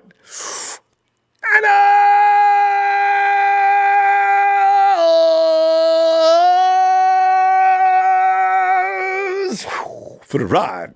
Hey, shout out to the Empire. Shout out to you, Ronbo. Yeah. You know we're going to catch you tomorrow during the chat. Looking for you. Shout out to my boy TNT, too. Catch up with y'all, baby. All right, Rod. And speaking of Jerry Jones on the radio show yesterday made me laugh so hard. Jones says,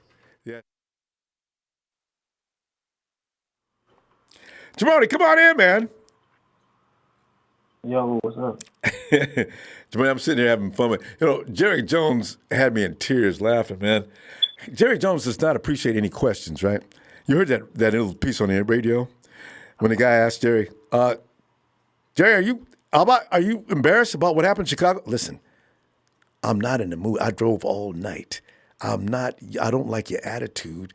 If you can't stay, I'm not going to answer no questions. I'll answer the questions. I'm laughing. I'm thinking, Jerry Jones, that's the first time I heard him pissed. Hell, that's why it's so good, Jabroni. We are no longer in the Jerry Jones Club. Oh, God. Hey, Jabroni? Did we lose? Yeah, We lost. Oh, there you are. Jabroni, did you fall off the line? Hey. Jimbroni? Jimbroni. Jimbroni. Yeah, I think we're having connections. Huh? Somebody else, Rod said he fell off and came back in. I've never heard of anybody doing that before. Oh, God. Hey, J.C. Montana's got 31-13 Niners. Hey, Big Steve.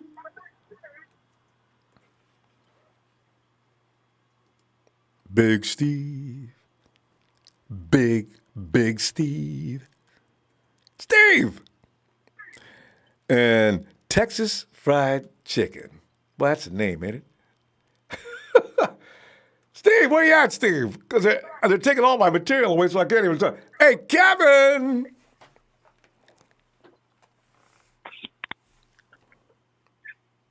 Ronbo. Kevin. Kevin, we got a big game tomorrow. What's going on, Ronbo?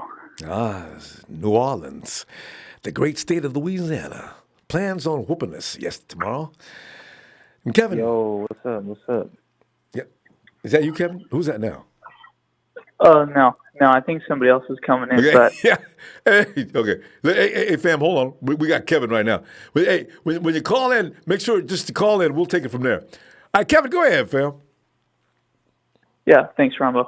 All right, man. I've got 4 points for you, and then I'm going to hop off. I don't know if I told you I moved from the Bay Area out west into Tampa, Florida, so I'm all the way in Tampa. Wow. 11:30 here, so I'm going to make it quick. Okay. But thanks for taking my call. I've got 4 points. First of all, right. The only way New Orleans stays in this game is if their front four handles our offensive line. Okay. Cam Jordan is a beast. Marcus Davenport, I think this is his second year. Maybe he's a rookie. I think it's his second year. No, it's his second year. He got drafted last year. He's a pretty good player. Mm. But Ronbo, they're down to their third string. They had to go out and sign Manti Te'o, who I don't know when the last time he played football. First of all. Second point is our running backs are physical and they're fast. Do y'all realize Manti Te'o ran a 4.9 at the combine? Okay. Our guys are 4.3. He doesn't have a chance. We're going to run probably stretch and east-west tomorrow to stretch him out. And I wouldn't be surprised if we rush for 200-plus yards tomorrow. Okay. And people going to get mad at Jimmy G, too. But Jimmy G only passed for 200 yards barely. But I don't – go ahead. Right. Right. Third point is, as long as Jimmy Garoppolo does not have costly turnovers tomorrow, the game's going to be at least a 3-score win. Okay? Not one. I'm going to stand by my 41-9 score. I really don't think this game's going to be that close unless they, like I said before on Monday, if the refs keep him in the game with bullshit penalties, okay, because they love Drew Brees, and he's little back there. He's only 6 foot. He's fragile, okay? Other than he weighs that, 209. He's 209. I don't think this game is going to be that close. I think if we win the toss, I think we should get the ball. I think we should run it down their throat 6-7 times, score a touchdown, and set the attitude for the game. Okay? Other than that, I mean, Ronbo, do you realize we're at the second best scoring offense and the second best scoring defense in the NFL? This is why. So yes. The fact that New Orleans has any sort of favoritism, betting wise or whatever in this game. It's just ridiculous. 2.5 point favorites. So, yep. Those are kind of my 4 points. Those are the things that I think, what's going to happen. I think this game, we're going to come in to play hard. We're going to play pissed off. And, I expect this game to be at least a 3-score game by the end of the game, Ronbo. I don't think it's going to be that close. So. And then Monday, they can say things like, well, the 49ers surprised. Why are you surprised? Why are you surprised? They don't.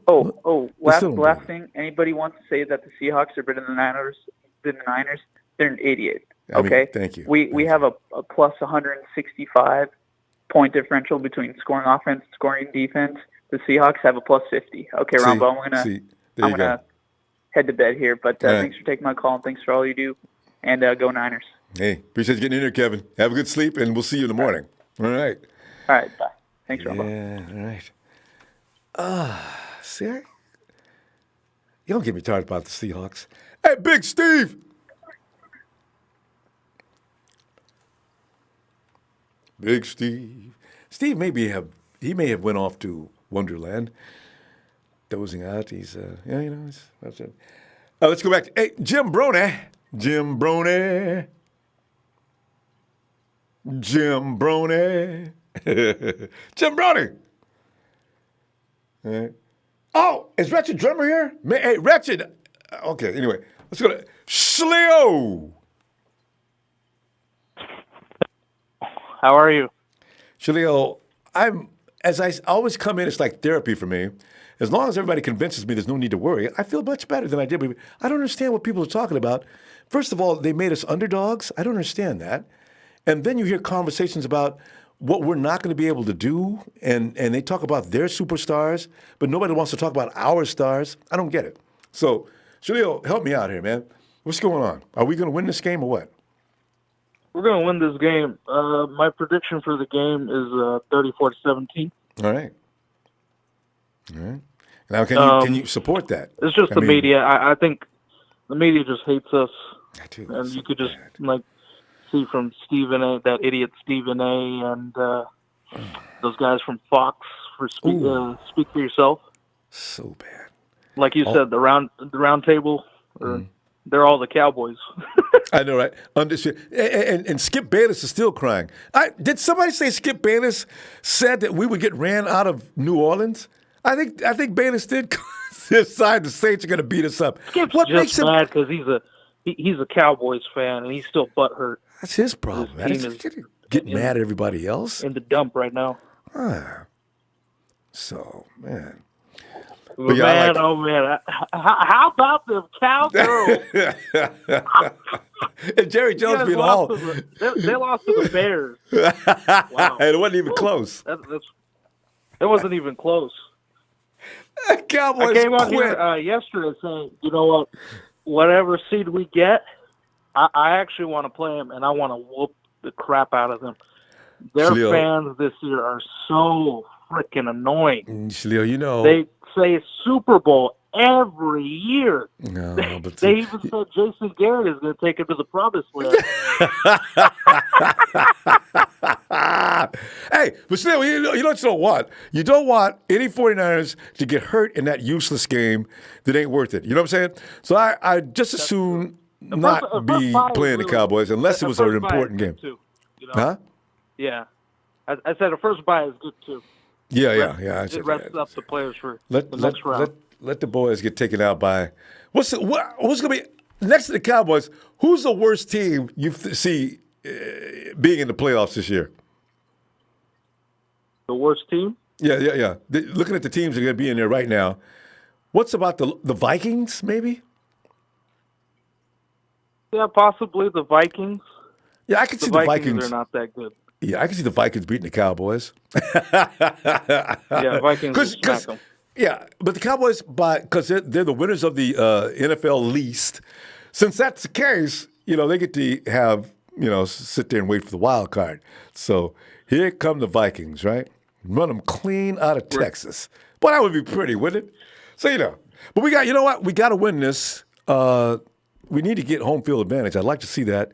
and get that first week bye. You know what, Rumbo? We need the Lambs to do us a favor tomorrow night and take out beat Russ. the Seattle Yeah. Seahawks. Yeah. So, man, and that'll put us back in position. Then we could definitely write our own ticket from there. We could do it anyway, They though. were We just need to saying keep playing. this year it was supposed to be the Niners and the Rams, but the Rams aren't doing shit. Pretty much the 49ers and Seahawks. Yeah, I tried to tell. We're bringing back the good old rivalry days. So I think the division is going to come down to that home game in Seattle. That's the division right there. Well, that's an epic finish, huh? Go to Seattle to determine the NFC Championship. And this time, I want to win that game, Rumbo. Oh, I do too. In fact, I kind of want that game. You know what? That means we walk out of the clink, and this time George Kittle will not be on the sidelines.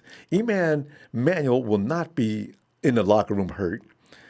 Joe Staley and Mike McGlinchey will not be playing like they never played offensive tackle ever before.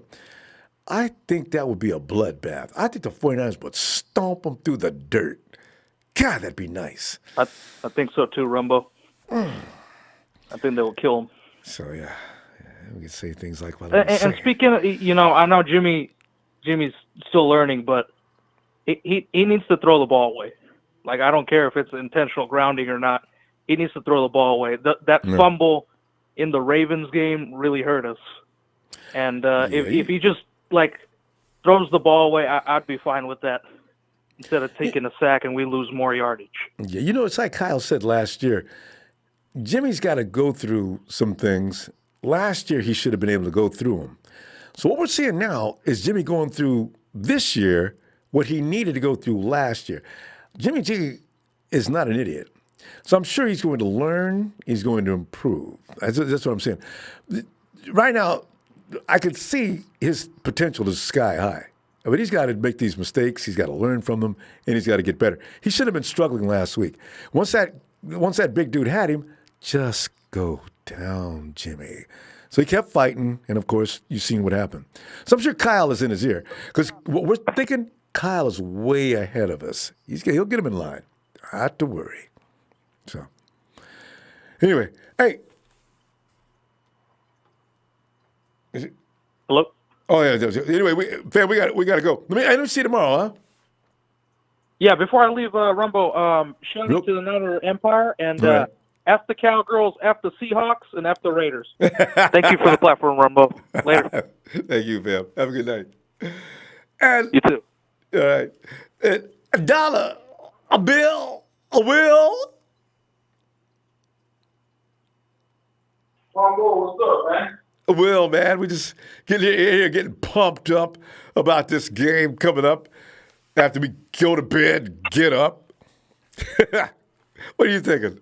Oh yeah, man. Look, I'm ready, man. Like I said, man, we got everybody back at the right time. It's time to rock and roll, man. We're at the last 4 games of the season, man. About to head into the playoffs, man. We need to be all gas, no brakes, man. Both sides of the ball, offense and defense, man. We need to play fundamentally sound. No flags, no hands to the face, no holding, no horse collar, no intentional grounding, no encroachment, none of that stuff, man. Yeah, because it could be loud in there. Free football, right, man. We need to run the football, run it effectively. We need to pass the football effectively. We need to tackle. Do your job. Know where you're supposed to be when the ball is snapped, and we should be all right, man. Like I say, Drew Brees, he's a pocket passer. He ain't no mobile QB, so Bosa and Ford should eat all game long. I don't see him not making any plays, man. The running game, man, like I said, Breida and Mostert should be the 1-2 punch for Sunday. Mostert has great vision, and him and Breida both can slice through the defensive line. They're not good on the outside, man. So we should be able to run some zone reads on them all game long, man. The Saints secondary, they love to get hyped up when they cover, but they scared to hit. I'm telling you, they the Dante Pettis of the defense, man. They scared of contact. So use Dante. I'm telling you, man. Yeah. So Debo, and Emmanuel Sanders should be bulldozing them once they catch the ball, and we should be getting some yards, man. But But so that's what we need to do to win the game, man. We need to do that tomorrow, and we need to be doing that all the way throughout, man. So I got a good feeling, man. We're gonna be riding this ship all the way to Miami, man. I really do. Kyle and John did a great job, man. Once I knew Kyle Shanahan was gonna be the head coach for the 49ers, I knew this team was gonna get turned around for success, man. Because you got the best play call in the game. You got John Lynch, man, who's a Pro Bowl safety, man, been in the league for a long time. You know, hopefully he'll make it to the Hall of Fame. But he put together this defense in the vision that he saw it.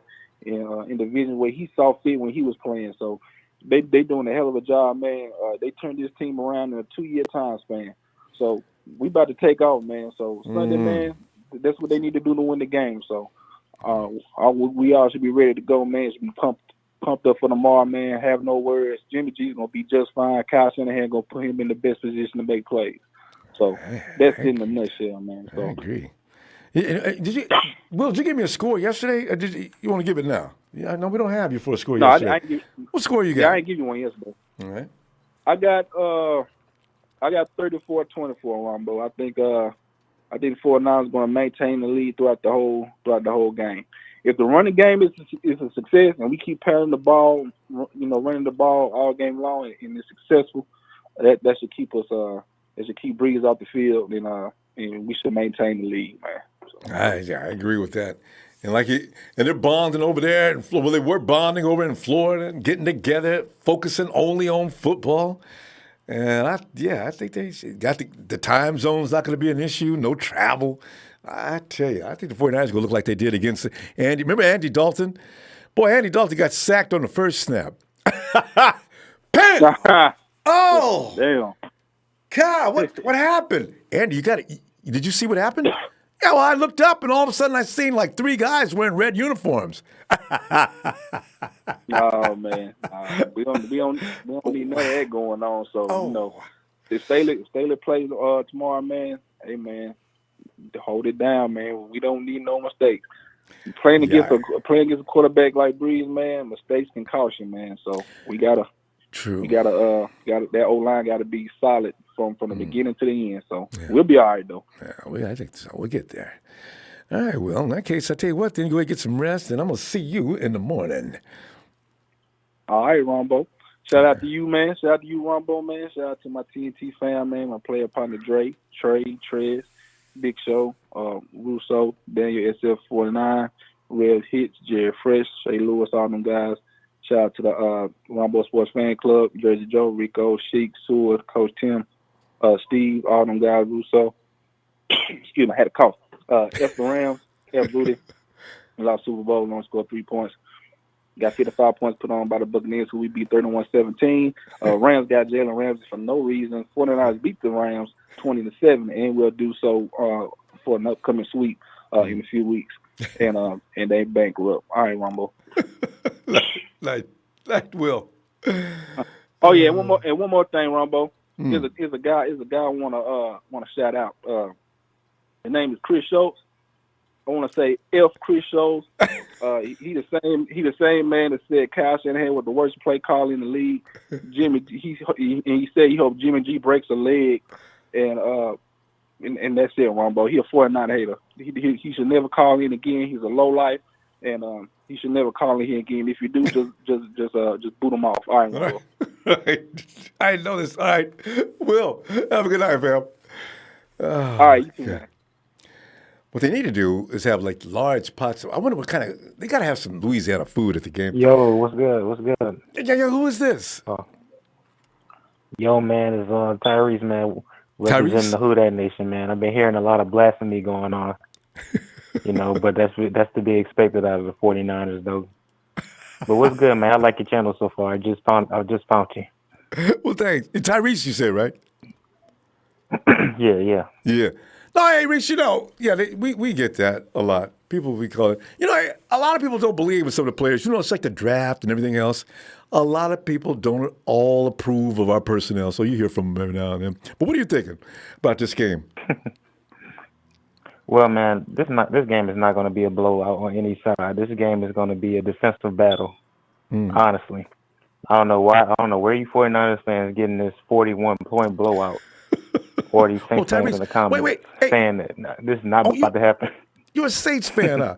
Well, what do you see happening then? Honestly, I see Jimmy G. I see his pocket collapsing a lot throughout the game. Drew Brees is a stationary target. I won't deny that. Nobody in the Saints fan will deny that. But he has the quickest release out of any quarterback in the NFL. When you see, I know you guys notice that when Jimmy G gets rushed, he starts making poor decisions. He can turn the ball over a lot.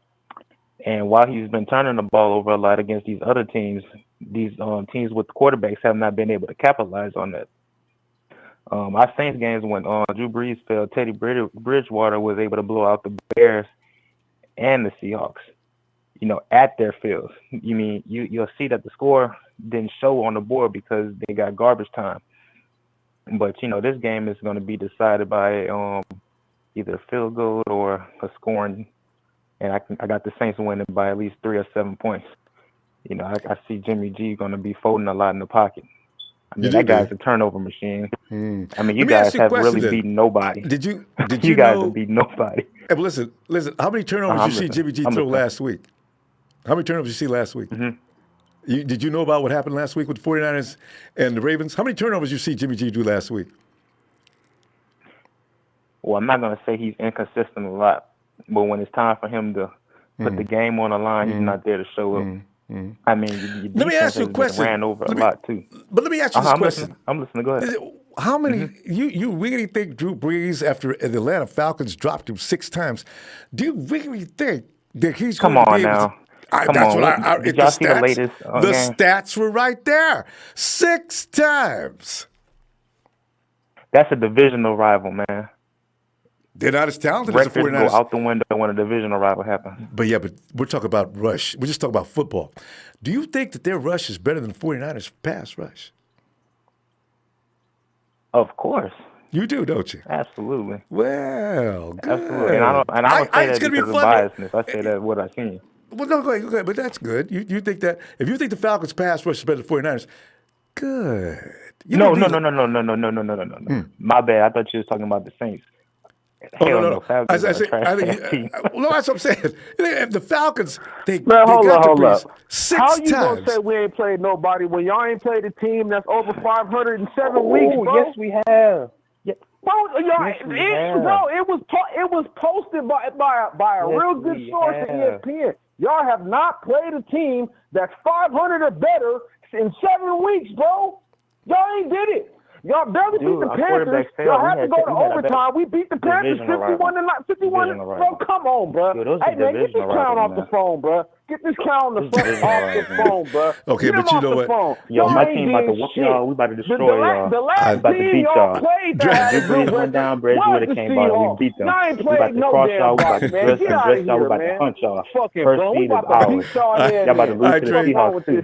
Dre. All right, Dre. Man, I pissed him off. Dre, you got him, Dre. Oh, my goodness, this guy here. But listen, Tyrese.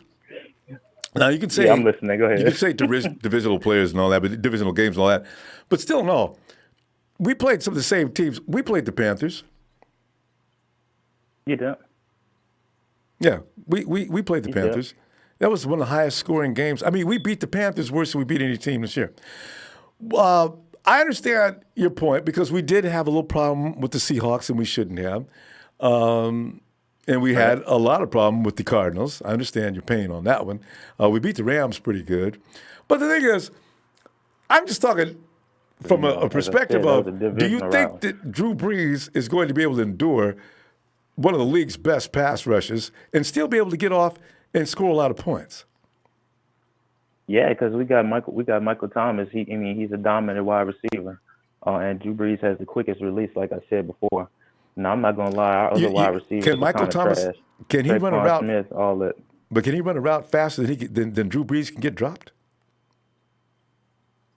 Look, Alvin Kamara is gonna be in the run game too.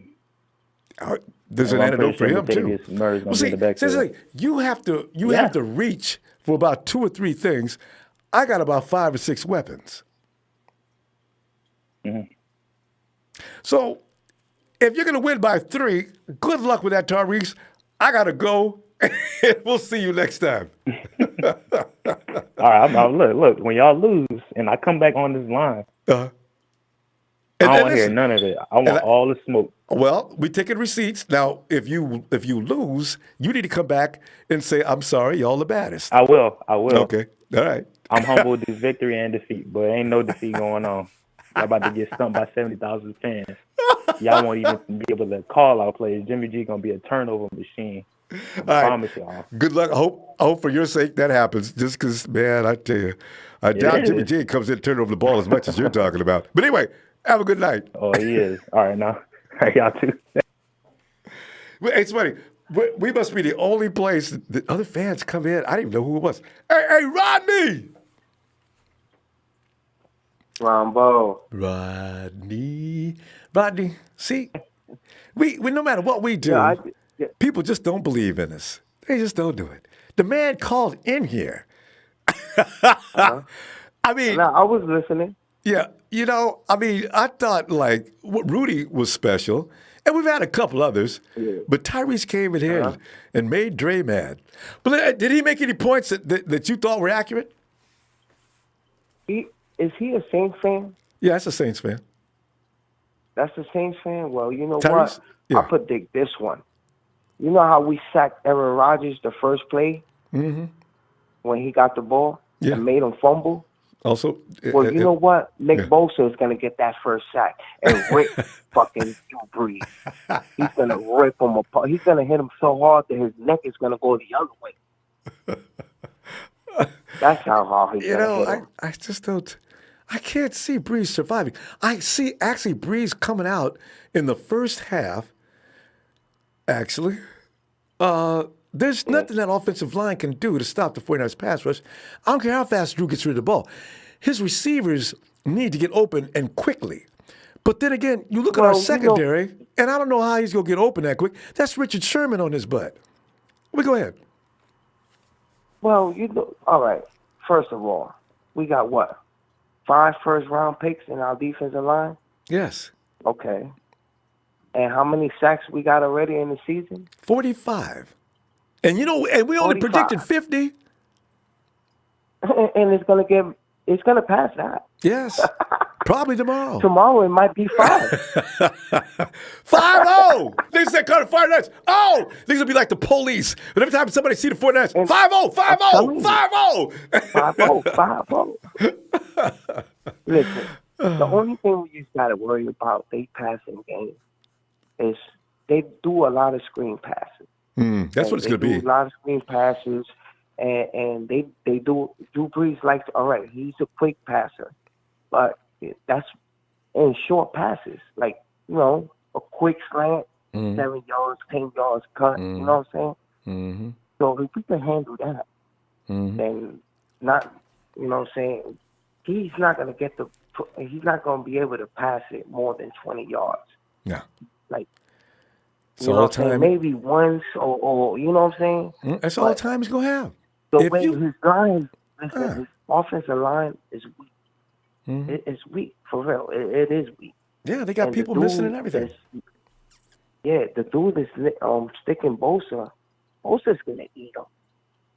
Do you see the way Bosa be dragging the linemen towards the quarterback? All on the ground, coming up out the dirt, grabbing people. And then you got D Ford, who's healthy. Yeah. This guy is, I don't know. But Drew Brees, all right. Drew Brees is going to get his here and there, But my score is going to be, I say, 30-24. 30-20. It's going to be 30-24 for They're Rodney. going to score their points in here and there, and it could be 30-17. I have to take either one of those. But, I don't really get one. Which one you want, Rodney? I'm gonna put you down official for one or the other, so you can get props. Yeah, exactly. But 30-24.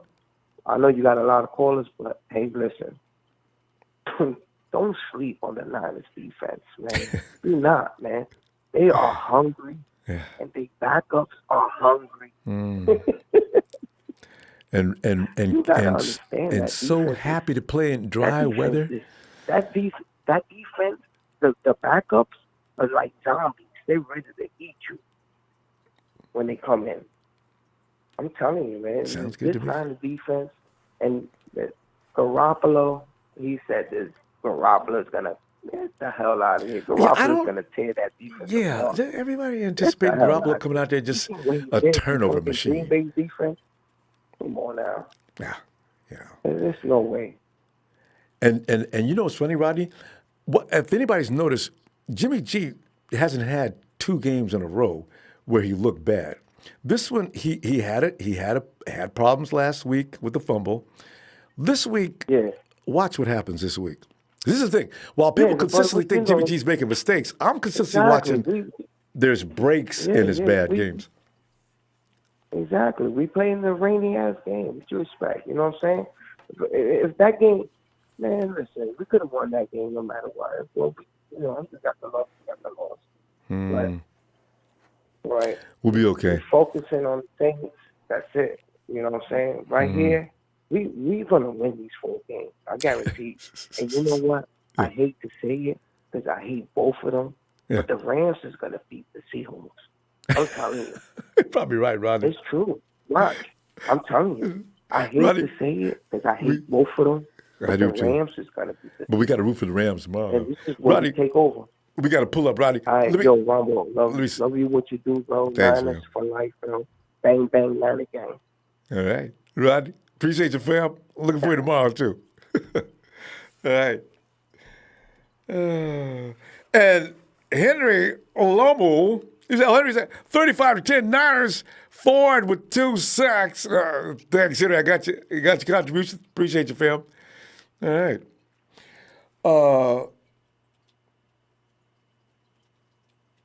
Okay. Okay, I'm told. I see it. I see it. Let's see. I hope I still got them all. Okay. Hold on a second. Okay. Now, it seems that Wretched Drummer's already got tickets. And actually, I had a winner 2 weeks ago, which is why I'm late picking out a second winner. A lot of people are already buying tickets, but San Francisco was already bought. Let me see. Hold on just one moment. Let us see who we got left.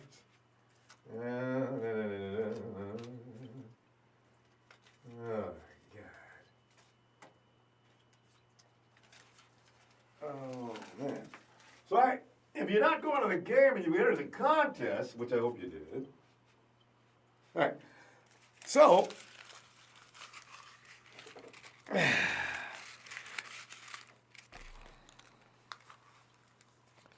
all right. So, got all the names left right here. If you enter the contest, and as I say, I'm getting blamed for taking too long. But the fact is, I actually had a winner 2 weeks ago, and we find out the winner is not going to go. He's already had too many games already, so he's not going to be able to go to this one, right? So what I'm going to do is, first of all, I'm going to throw these up in the air, and I'm going to stir them around, see the eyes are closed, and see what I come up with here.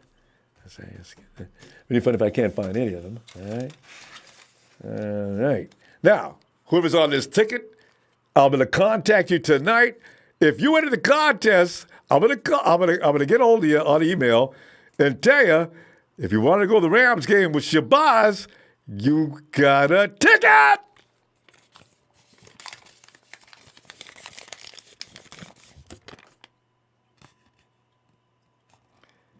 The name is Abul. Or should I say, is Abel? Abel, are you spelling your name very exotically? Abel, it was a miner with a cowboy hat and a beer bottle and shooting his revolver. So, Abel, I'm going to be looking for you in a little while, if you're still available, to go to the game and join Shabazz. Now, it's 1 ticket, and we'll do it that way. All right. Hey, Buddha! Hey, what's up, Ronbo? Buddha! As you know, Buddha, we're here talking about... How you doing? Oh, I'm doing great, fam. Doing great. How about you? I haven't. I tried to call in a couple of weeks ago, but I got cut off because I was going through the elevator, and then it just obviously lost signal. So, so I'm commenting on.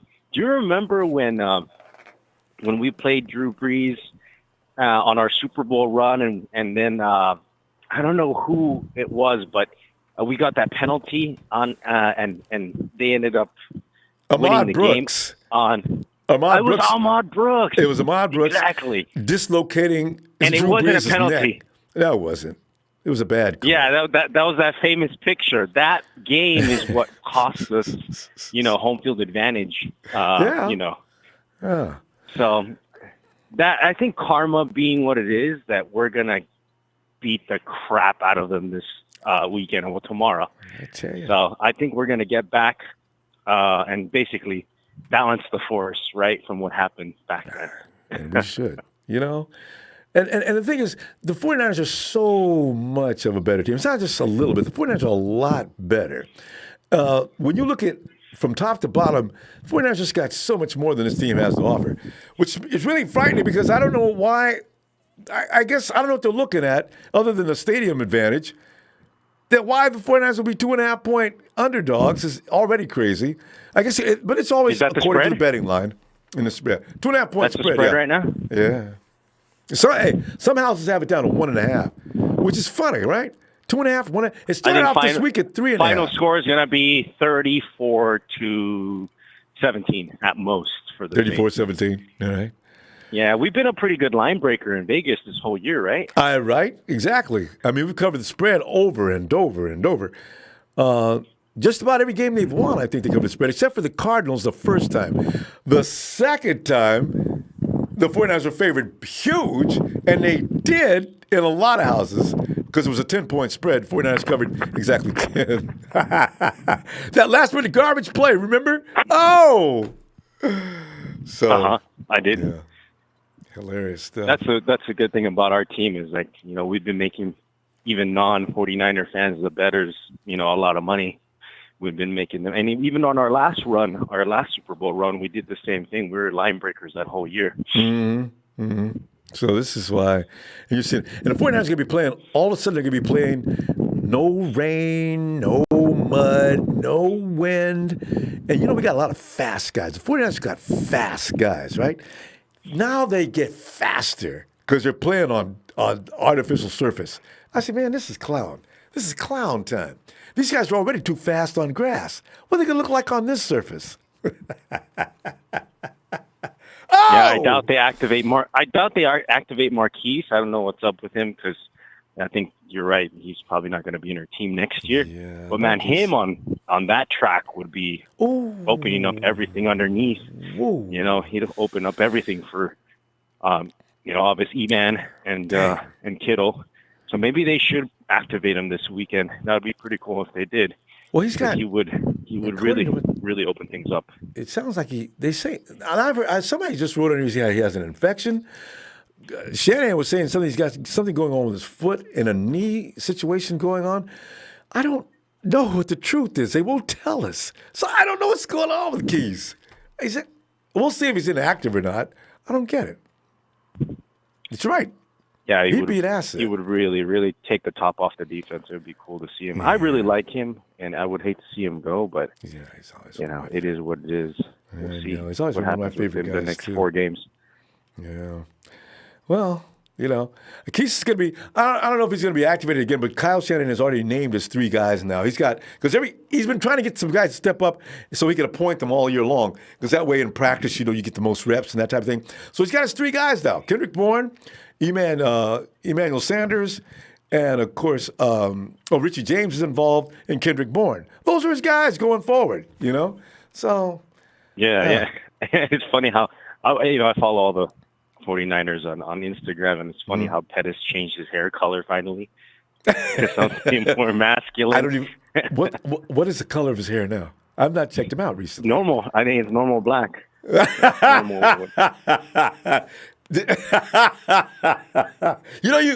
You have to stop being cool when the coach won't play you. It doesn't make sense then, You can be a rock star when you're rocking, but if you ain't rocking, you gotta calm down. God, that's funny. Yeah. Hey, fam. Can't be dyeing your hair blonde if you can't see the field. That's it. Hey, great to hear from you, fam. Hope don't get caught in the elevator again when you call in. We'll get you, okay? Yeah, I'll call in again after we beat the Saints. So thank you for your show and your platform, brother. You have a good night, and we'll talk to you tomorrow. All right. Looking forward to it. Have a good night. You too. Bye, Ronbo. Bye. And there's Shay checking it. Wait, maybe not. And Mel! Come on in, Mel! My man, what's good, Ronbo? How you feeling, my brother? Man, I'm feeling good. You know, these are therapeutic conversations, Mel, because I be tripping, man. You Because do. if you hear You be enough tripping, talk, Ronbo. You be yeah, I tripping, do. I bro. be hearing enough talk. And then the dude calls in here tonight. I ain't tripping on him though, because he didn't say nothing I'm convinced of. But you know, you read too much, Wait, who and you called in? hear Who called too in? much, and you start to take the narrative. You start picking things from it. Could he be true? Could that be right? No, that ain't right. Wait, who called in talking stupid earlier? That was Tyrese. He's a Saints fan. I didn't even know it. He said we was being blasphemous and that this game was going to be close and 49er fans was tripping and all that stuff, you know. And Dre got mad and beamed in. He's trying to convince himself of that. Good point. I'm serious. He's trying to convince himself of that. Listen, I love Drew Brees. I mean, and I say that as I'm a football fan first. You understand? Yes. So I fell in love with the sport before I knew anything about anything else. It was the sport that I loved first. So Drew Brees, man, I love the guy. I love what he's done. He's a no doubt for sure Hall of Famer. No doubt. That doesn't save you though. That doesn't save you tomorrow. That doesn't mean anything. It doesn't save you. Ask Aaron Rodgers if your history saves you, or if how long you've been playing, or if you're going to be a Hall of Famer. Ask if that saves you on this field. You think that these guys are embarrassed about last week. They really are. And I'm not saying that they should be, but they should be. You know what? Because I was thinking about it, Ronbo. I would rather last week and even versus Seattle. I was thinking like those weeks when it happened. I'm like, man, it could be worse. We could have it could have been a blowout, or it could have been that we're not even in the same league as those guys. But it's worse to lose to a team that you're better than. Yes. That's a terrible feeling. You lose to a team that you should have beaten and that you're better than, and then all year you got to hear these people talking crazy. Oh my goodness, Ravens fans talking stupid. None of the fans that were at the game were talking stupid. They were all, oh my gosh, great game. They knew that they got let off the hook. They knew that. But all week long, we're the best in the league. We're the best ever. The Ravens aren't going to lose another game in Super Bowl, and we just trashed the Niners. And same thing with the Seahawks. All those exaggerations. Get out of here. Didn't trash nobody. Exactly. Exactly. But you know what? They deserve to say that. They deserve to say that when they beat a team that's better than them. Yeah. We're better than they are. They should not have beaten us. But use terms like we beat them. You didn't trash nobody. It's like analysts talking about, well, Seahawks know that they can beat the 49ers. What? Oh. No, they don't. Why do they know that? The Seahawks. Yeah, we had our hot dog vendor out there. We had a hot dog vendor, man. The beer dude, they were on the field versus Seattle. We were like real short staffed. So it's like, yo, dude, grab the dude that heats up the hot dogs. Not even the dude that sells the hot dogs. The one who heats them up. The guy working in the kitchen. kitchen. Get him out there. God. Right. Man. Right. Yeah, so. Oh, but you know what? It's a lot of people talking about Week 17, Seattle. You know what I'm thinking, Ronbo? Especially if our guys do what they're supposed to do. If our guys do what they're supposed to do, which it seems like they have the mentality to do exactly that, they don't really need to be coached in that way where we have to worry about what we used to have to worry about with those guys. Like, are they focused? Are they going to do what they have to do? We used to have to worry about that with a young team and with guys like Reuben Foster, which you have to watch to make sure that they're doing what they need to do. We don't really have to worry about that, but if they really do what they need to do and what they're supposed to do, it's not going to come down to Week 17 versus Seattle. We're going to have it in the bag by then. We'll be playing Nick Mullins versus Russell Wilson on it. Well, that'd be hilarious. And they're going to be trying to fight for their life. But, you know, we just have to do what we have to do. Yeah, man, we're going to punch on these guys tomorrow.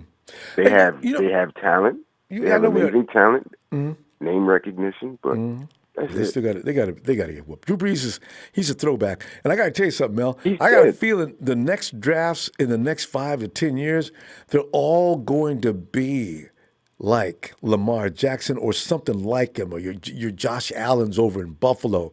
Even your Mitchell Trubisky's. You have to be athletic because frontline defenses become just savage. You can't move. You're going down. And it's like Drew Brees, Tom Brady, Aaron Rodgers. These guys are becoming Jurassic. They are done. The 49ers will never kowtow to that kind of quarterback again. You know? I disagree. I disagree. I disagree respectfully. Those quarterbacks aren't going anywhere, Ronbo. They're just not. The pocket passers, they're just not going anywhere. What teams are going to start doing is they're going to use their offensive line to start to adjust to that. Well, then there's that pass rushing defense. But that. Yeah, those throwback quarterbacks, man, they're not going anywhere. If anything, the NFL ain't letting it happen. So we need to keep some of these guys in here. If you can find like the guy that's over, you can get the guy. What's his name over in Indianapolis that played from Notre Dame? That monster. You got to have a bunch of those. That's a hard thing to find. No, we're out of time. Let me get your score real quick. What you got tomorrow? for this game? I think Tevin is about to go bananas tomorrow. I think he's going to go crazy. He's embarrassed about last week because I'm telling you right now. You played ball, Ronbo. You know how that is. He feels like his spot got taken. Everybody's talking about Mostert, and everybody should be talking about Mostert. But everybody's talking about Mostert because Tevin hasn't been. Everybody's saying Tevin can't get it done without Breda. Yeah, and he's familiar with this team. I think Tevin's about to have himself a day. So what do you think? I'm thinking. Let me see. I think we might go for a 50 banger tomorrow. But I won't go that far. I won't go that far in my school. I think we might be trying to go for a 50 banger tomorrow for real. Right. Kevin Coleman's familiar. Coach Shanahan's familiar. So I'll say, man, I'll give it 41-23. All right. Mel's 41-23. Because we be giving props on this. Yeah. All right, fam.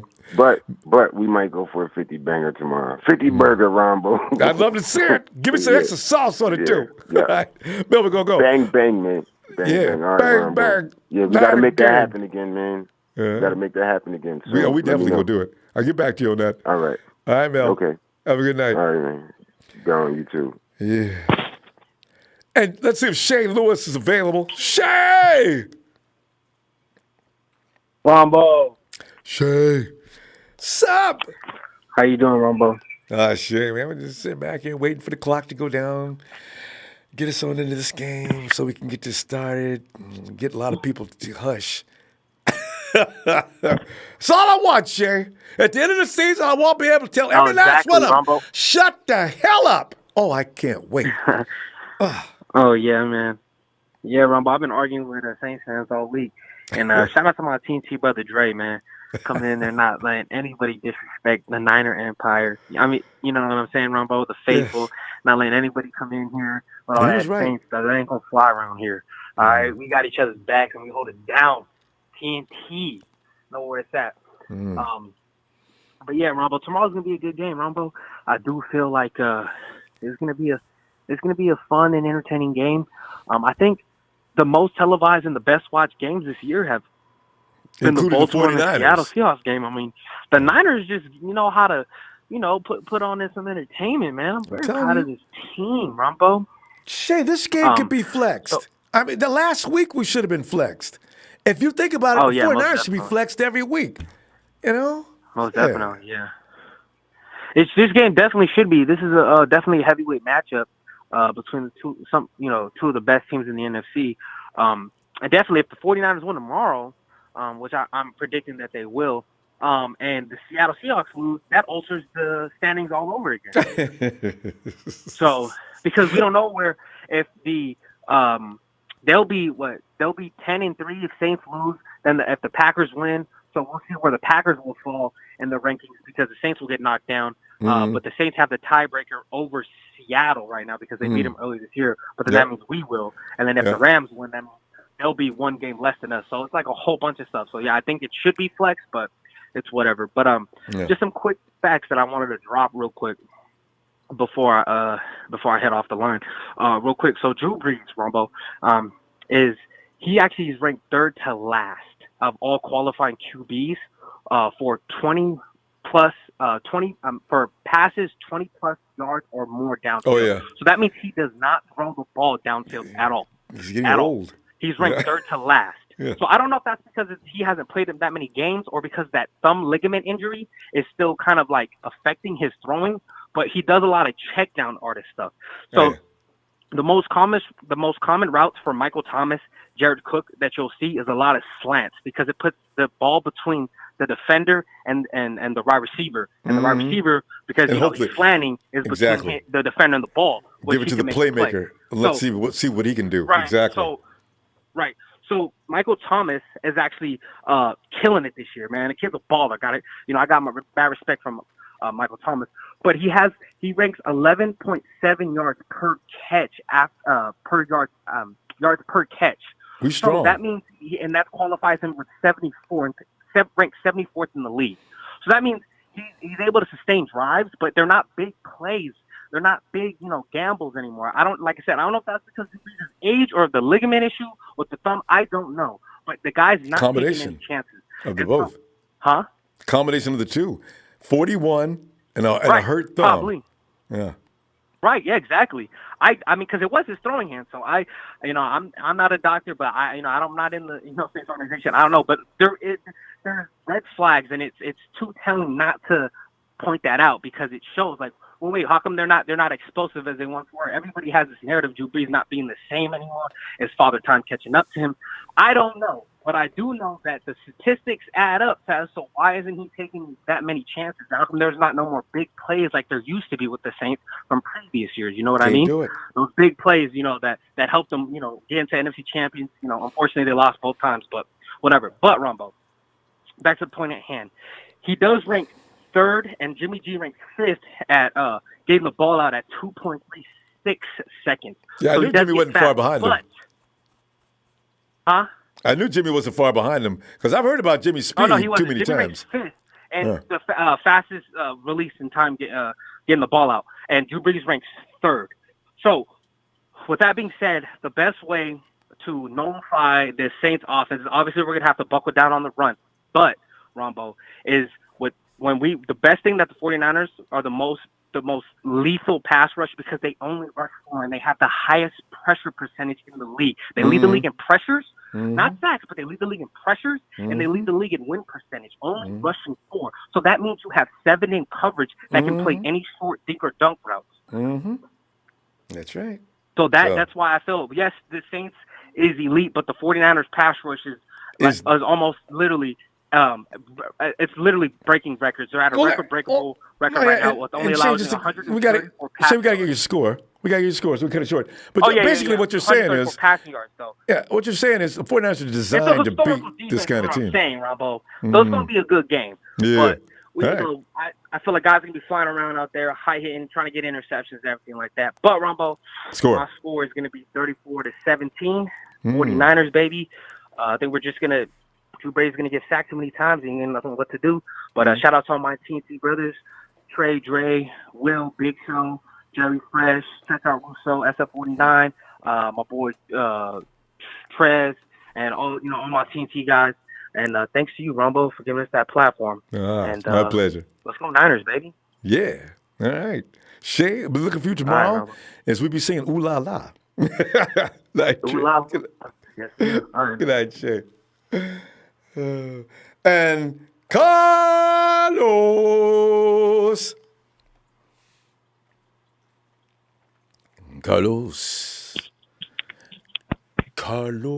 Hello? Carlos. Right here, man. Hello? How's it going? It's going all right. Hello, Wait, hello. We got 2 people on the phone, I think. Do we? Oh. Okay. Did Ronbo. Carlos sent you? Hey. Carlos, come on in, man. Carlos. Yeah, what's up? Yeah, Carlos, I'm sitting there, Hey, man. Ronbo. It's like we're waiting for tomorrow to come, you know what I'm saying? So we can go ahead and get another W. And then, what I look forward to, Carlos? I want to be able to say after the game, man, they had me scratching my head. Is this supposed to be a good game? Especially, I'm going to say it early in the third quarter. This is supposed to be a game? We're up 40 points already, wait even in the fourth quarter? What, they got 7? Man, y'all had me worried. I can't wait. There'll be certain points where, we'll obviously, make a couple touchdowns, at least 3 touchdowns, right? And, we'll keep them to, we'll only make them, make a couple field goals, at least 2 field goals, I think. We'll keep them down from, making a touchdown. I was just remembering, too, remember when that one time when Ahmad Brooks, tackled Drew Brees? Breeze. That's a famous. That's a famous tackle. The Mod Brooks, right? Yeah. You get a meme. Just type in Ahmad Brooks, and you'll see they got all kind of cartoons up about that tackle, man. Drew Brees is tough. I don't know how he survived that. He should have broke his neck. I mean, that was vicious. Yeah, they got extended like another 2 inches. Ooh, dang. But I'm hoping like either DeForest Buckner or Nick Bosa get something like something like that. He's definitely not getting out of this game without a sack tomorrow. Their offensive line is not what it could be, and that already is a bad thing for Drew Brees right there. I tell you, Carlos. I know he's probably thinking right now, he's going to bed like, damn, we're going to sack him tomorrow. Oh, man. I'm going to get sacked. It's like, he's going to get sacked tomorrow, He already knows it, not going to know who it's going to be. He's going to have to run. I think you know what? I actually believe he might actually run, and that dude in that two Ronbo, that is a good another good advantage, for another weapon. Is what like Lamar Jackson, dude. That no. Dude, that is another. Well, they got one guy can do that. Weapon, man. Yeah, they got Taysom Hill. Man. Oh yeah, but with us too, but our running backs. But the thing though that confuses the defenses is because the quarterback is the run, runner. And if we face the Ravens go to the Super Bowl this year, man, whoever plays that team's gonna, it's tough to play that team. And the Ravens. I'm just saying, if the Baltimore Ravens go to the Super Bowl, man, whoever plays them, they gotta have the defense down. But I mean, our run game is pretty good too, pretty impressive. We have we didn't have Matt Breida too in that game either with the Ravens. Man, if we had him in there, he just would have been dividing up. He would have been dividing up time with Raheem Mostert anyway. It would have probably been something similar. Do you know Raheem hits that hole probably better than anybody on the team? What Matt Breida does is that stretch run, he will beat people to the edge a lot, and he can also bust them up the middle. But Breida's thing is beating people around that corner. Love that. So. And it's kind of crazy too. You know what? Raheem Mostert reminds me like Lamar Jackson too. The way how they run, they they heck a step hard and then they turn heck plant the foot. Yeah. Whatever. Damn. Yeah, and they kind of do that the same. That's like this identical. They're. Yeah, he's a good runner for sure. So, hey Carlos, what is going to be your score in this game though? Yeah, I'm going to have to say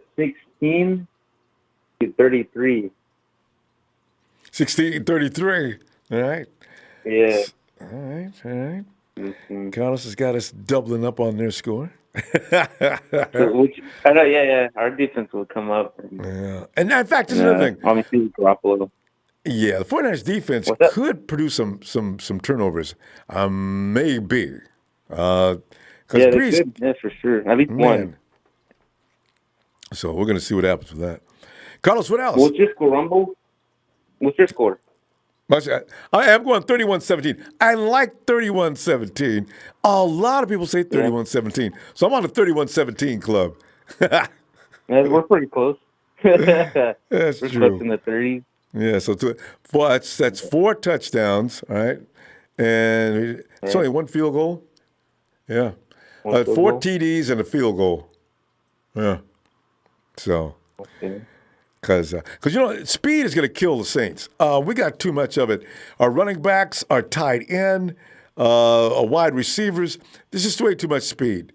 So I don't think the Saints defense is seeing anything like what they're going to see tomorrow. Go ahead. Hopefully, Kyle Shanahan will bring something different. Like uses like juice check and just Kyle juice check. You got to use that more. Should, huh? Yeah. Hey, and like with the running backs, they should use one of those, like the running backs as a receiver out of the backfield. He doesn't do that enough this year. That's true. Yeah. You're going to see something different tomorrow anyway. Yeah. Every week, Kyle brings something. Depends on what the defense is doing, and that'll make Kyle do what he does. So, Yeah. All right, Carlos. I'm tell you what, man. I'm gonna see you tomorrow morning. All right, Huh? Ronbo. All right, fam. Oh yeah, Have a good for night. sure. Give our All right, best man. to All the right, thanks. family. All right. Have a good night. Bye. All right, good. Bye-bye. And area code 517. Hey, what's up, bro? Oh, man. Just sit back here enjoying the conversation tonight. What is your name? My name's Alex, man. Hi, Alex. Alex, what are you thinking here tonight? Man, I'm just ready for tomorrow's game, bro. You know, I think I do have the utmost confidence in the team, man. Offensively, defensively, special teams wise. You know, I think the one weakness that people are gonna throw into the light is the special teams. Oh, yeah. We And I forget think about them one all the thing that's time. funny, man. What's that, bro? No, we miss that all the time. Nobody ever talks about special teams. That's a good point. You're the first one to bring that up. Go ahead. Yeah, man. So I think, like, you know, you see the articles on Google or, you know, wherever, man, about Robbie Gould. You know, a lot of people are forgetting that he had 2 bad weather games, so the That's ball's true. heavy. It was windy in both those games as well, Mhm. over 15-mile-per-hour winds. Yep. And I think, you know, it was 3 or 4 long snappers in 5 weeks. Oh. And, you know, the line, the protection for the field goals has actually not been good either. I mean, I'm not going to sit here and hate on Eric Armstead, but if he has a weakness this year, I remember bro, that play. it is his field goal protection, man. I remember that The play. left side of the field goal unit has actually been weak, and Eric Armstead is the outside tackle for that. And I'm not, you know, I don't think it's an effort thing. I think it's just, you know, maybe he wasn't doing it up until this year, so it's different. And yeah, you you're know, right. I think Robbie Gould deserves a little bit of you know, the Jimmy G treatment where people are like saying he's coming off the injury. You know, it's his first full year start, and they're giving him the benefit of the doubt. I think Robbie Gould deserves that because people are trying to get rid of him, and it's like, man, to go on a kicking carousel in week 13 or week 14, not a good time to do that. You know, we got to stick to our guy. You know what I mean? Alex, you know, the thing is about Robbie, he was so automatic. And I think that's what we got used to that. But a lot of things have changed, like you mentioned. Bradley Pinion is not holding the ball for him anymore. We've had how many long snappers? 2 or 3 or something like that? Man, a lot. And one guy just quit. You know, it's a little rough. And then you got Mitch Wisnowski in there. This is the first time he's doing what he's doing. He's never been a placeholder. Dude played rugby, was running with a football, you know, running 10 yards up while kicking at full speed. Yeah, you got a good point. It's different. It's a very, you know, even the extra point after, you know, the point after 10, that's a little bit of pressure on a dude that's, you know, getting the ball flung at him, you know, 50 mile an hour, and he's got to get that thing laces out. And, you know, Robbie Gould, you gotta think with a guy like Robbie Gould, man, he's not putting pressure on Mitch, but, you know, being that he has been automatic for 2 years and really his whole career, you know, it's expectations. You know, once you realize who's about to kick this ball, you know, being Robbie Gould, you know, you yourself as a placeholder, you want to do well for him, and that's pressure. So I think Mitch, you know, Mitch gets it together over the next few weeks because this is a gauntlet. You know, we're in the gauntlet. You know, not that I don't care about the 2 losses, but, you know, it's championship football. You got to learn through losing, and the Niners have done that. You know what I mean? Like, absolutely. Playing the Ravens, the hottest team, it was a minor win. You know what I mean? Because nobody in the league had done what the Niners defense had done to Lamar in rain, where it's advantage offense, knowing where you're going, knowing when you juke, you know what you're doing. Defenders don't. And in Baltimore, you know, in his house, exactly. In Baltimore, you know, that's a very prideful team. You know, the fans love them. You know, I used to live right by Baltimore for a little while, and man, it's the way that we talk about the Niners, man. Baltimore is just as, you know, you talking about the Ravens? prideful in the Ravens, man. Yeah. And they beat us in the Super Bowl, so, you know, they got to think, hey, you know what? We're not really scared of the 49ers, okay? So, yeah, that's all right. Yeah, you know, man, you know, let's talking about tomorrow, man. You know, big game tomorrow, obviously, huge game. You know, like you said, speed kills. You know, especially when we hit that turf. We got 3 running backs that can run a 4-3, 4-4. And you got a tight end that runs a 4-5. Yeah, absolutely. You know what I mean? George Kittle's going to look like he's going to be looking like Marquise Goodwin streaking down the middle of the field tomorrow. And, you know, I think tomorrow Drew Brees is going to have a lot of trouble because you're going to have D Ford and Nick Bosa screaming off the edges, and he's going to want to step up. That's what a pocket quarterback wants to that's do. a bigger step mistake. Up. But what do you do when you got 2 6'7" dudes where you can't see over and they're pushing the center and the guards right in your lap? And you're barely 6 foot 5 tall. 10, yeah. And 5'10's not so bad if you can move. Yeah. And if you don't got a torn a fixed ligament in your thumb that's an important ligament because it's towards the thumb where you got to hold the ball. Yeah. I think Drew Brees is going to have one of them games tomorrow where people are going to, jump off the bandwagon and say, hey, should we start owning Teddy? Should we start owning Jason? or but it's look not out for going to necessarily be his fault. This is going to be what the Niners have done this year to great pocket To everybody. or Right. just any Alex? pocket quarterback for that matter. All right, Alex, I need your score though. We're gonna have to go. But what do you see as the score tomorrow? Yeah, man. I think tomorrow, man, special teams comes up huge. Defense might even get a score, and I think we're going to win 37-20, man. I really think that. I like that. So I do think the Saints are going to get that ball moving because they're going to play do or die football, and that offense can move when it's clicking. And I think they will score points, but it's going to be a touchdown in garbage time. You know what I'm saying? Yeah. All right. I tell you what, Alex, you have a great night, Well, hey, and Ronbo, hopefully your 37-20 you is have a actually great right. I night, want to too, see the 49 score that many points in there anyway, so that'd be awesome. All right. Yes, Alex. sir. Well, have a good night, bro. You too, fam. And let's go ahead and check out Roberto. Roberto! Ronbo! What up, man? Hey. Or Roberto, we'll just sit Yeah, back what here up? waiting for the game, and, it's getting late, almost time to go to bed. Yeah. It is time to go to bed if you're living in the East, but, Roberto, what are your thoughts on this game, Roberto? And give me your score while you're at it, too. Man, first of all, we're gonna win. We're gonna win the game. Okay. We're gonna win, man. We're gonna win. We're gonna win, and then we're gonna sack Drew Brees. How many times? I think like 20 times. All right. 20, That's not such. like 20. I believe it. Yeah. Because it's gonna be Defoe, Boza, Eric Armstead, D Ford, and man, Four each. Because you said 20, right? Yeah. Hey. Yeah. It's gonna be Defoe, Boza, Armstead, and D Ford. There you go. No, D Ford. Hey, don't leave, Roberto. Yeah. Don't leave DJ Jones out. For some reason, I see DJ Jones getting on one more sack to add to his yearly totals. Yeah, like Jones. And then the other one, Street. Hey, I don't know if he's playing. Street. Yeah. Kentucky Street. Yeah. They say he's gonna be back. I don't know if he's playing though. They haven't announced. Well, we got to wait till tomorrow's active list. They brought him in for practice early in the week, but they didn't say anything after that. Well, I hope he plays when we play DJ Jones? Falcons. Yeah. The other one, Kentucky Street. Yeah, no, I'm saying, when does he get in? He'd have to be substituting for somebody else. I think Contavious is not going to be in the game unless somebody gets hurt. Because right now, they're going to Jeremiah Valawaga is going to be playing off the edge to give D4 a break. Boy, I'd like to see Streeter over there, though. I'd like to see what he can do coming off the edge. Because dude is a monster, man. How are you going to stop him? And he's fast and strong. Yeah. You know when I want him to play?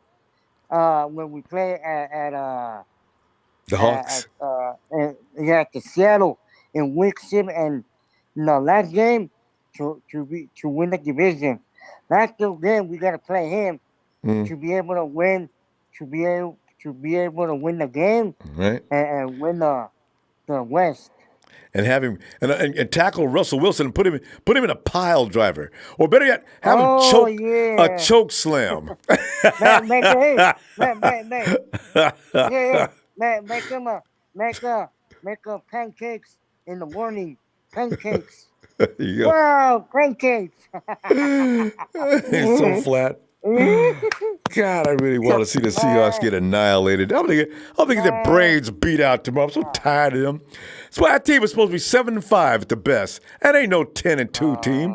Hey, Robert, I gotta tell you, there's a bunch of 10-2. The Saints aren't supposed to be 10-2 either. A lot of these games, like Dre pointed out, they played a lot of weak teams. We played a few weak teams, but look what we're playing now. Hey, Ronbo. Yeah. You know, like you said or somebody said, Seattle should be like 7-5 right now. That's what I'm thinking. 7-5. Yeah, Like at best. 7-5. And yeah, cause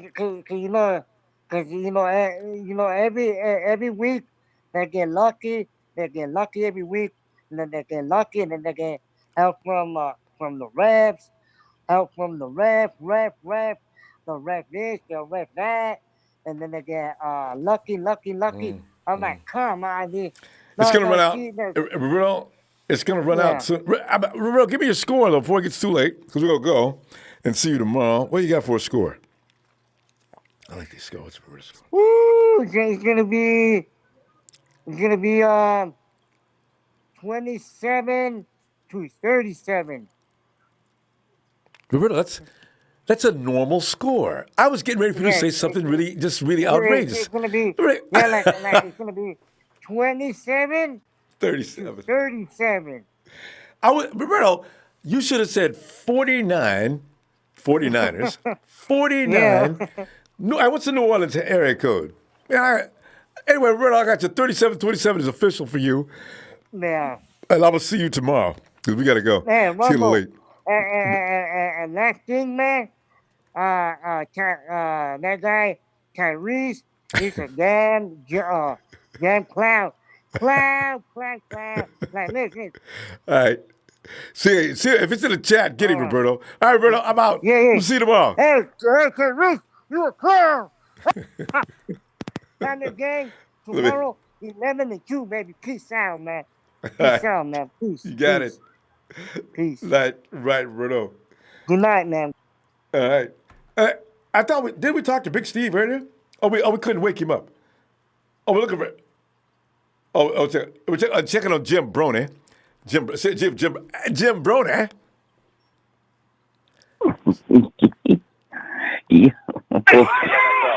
Saints have to have it. Fourth down. Breeze. Pressure again. He's down again.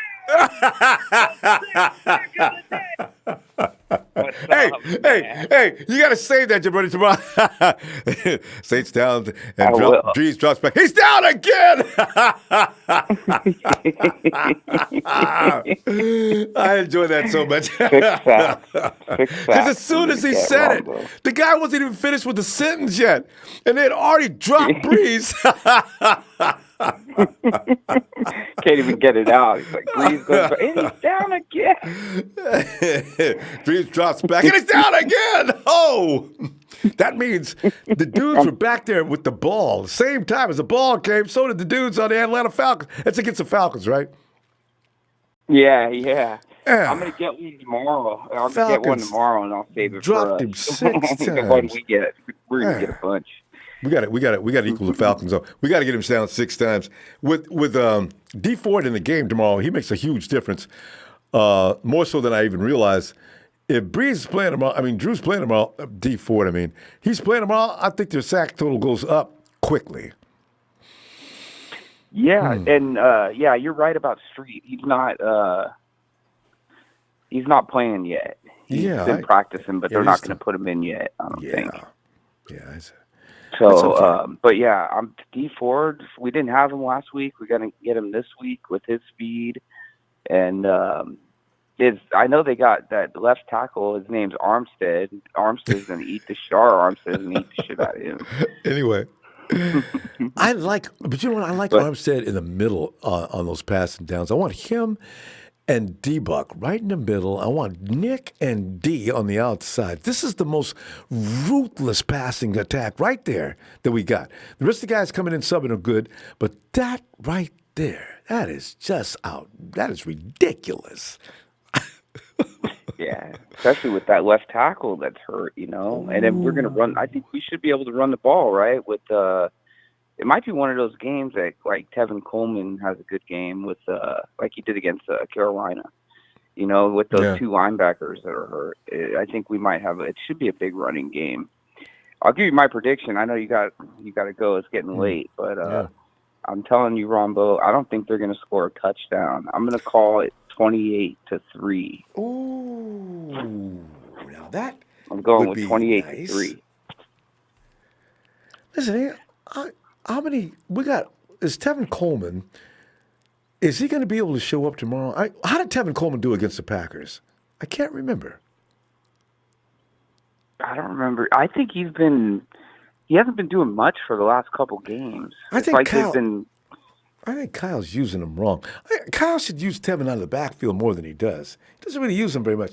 Jimmy uses them every now and then as a check down. But Coleman should be just set, design play for TC.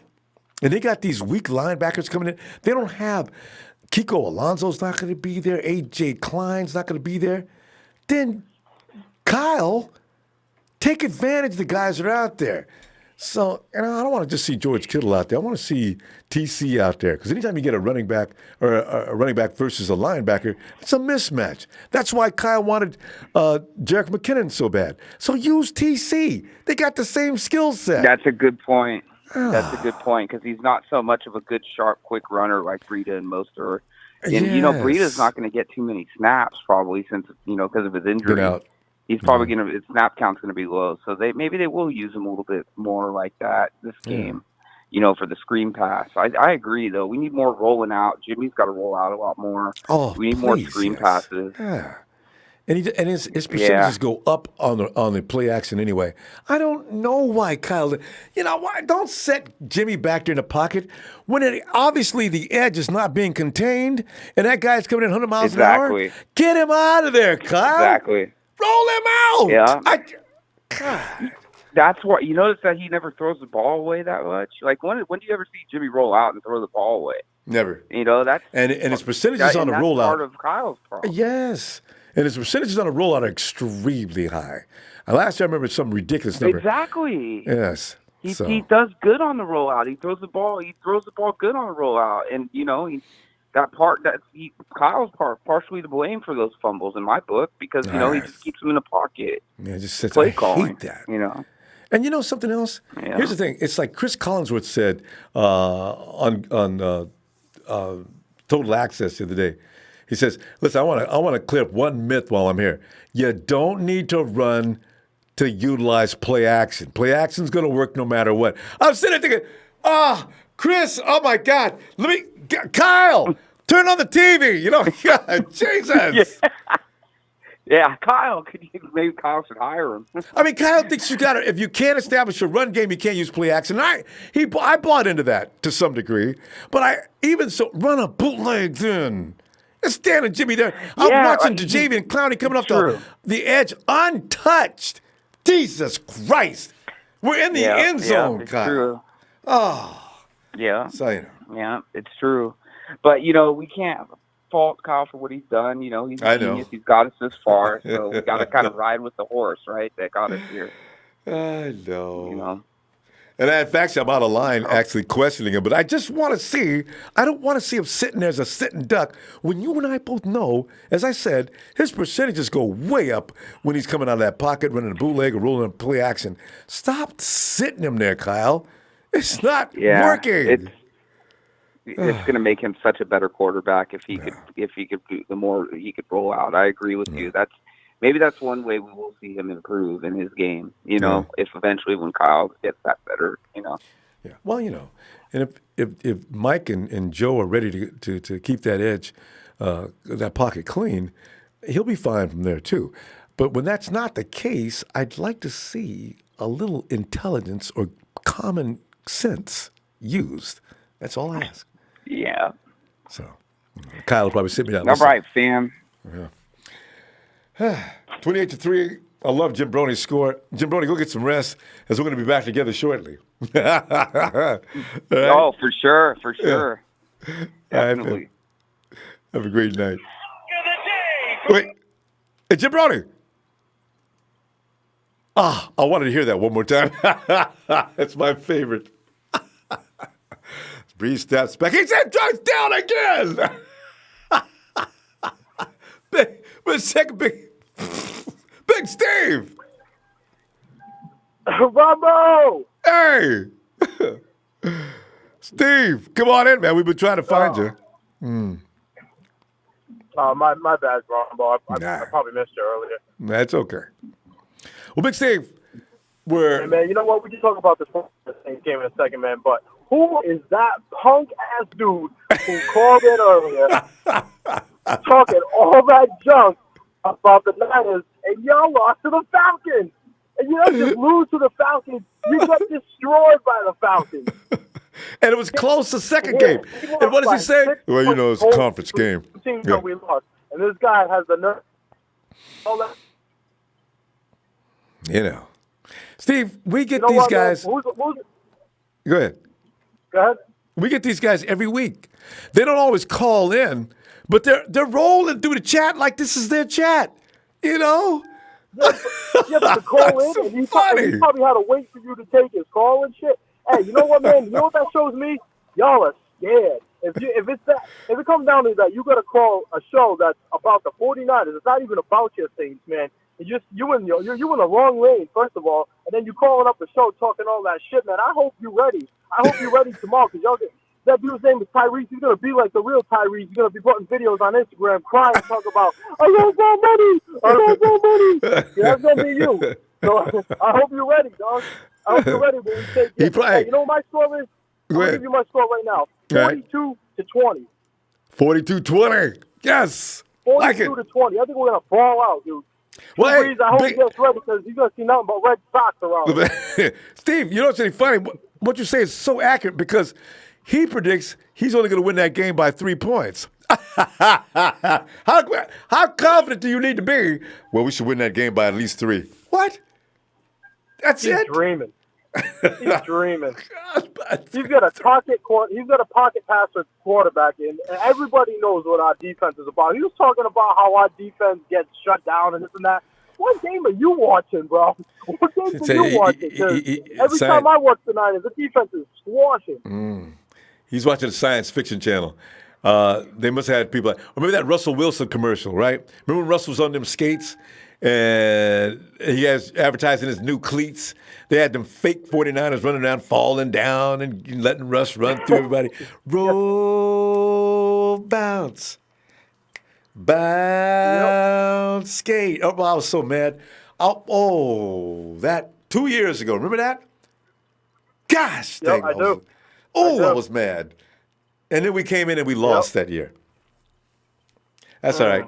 Things have changed since that commercial. We got cheated. We got cheated out that year. Yeah, that's all right. We get ours now. Talk about the NFC Championship game?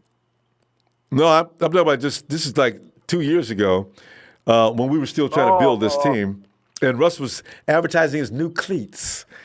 Yeah, new cleats. And then he did a commercial and he used the 49ers as Russ was like skating down to the commercial. Camera kept shooting on his cleats.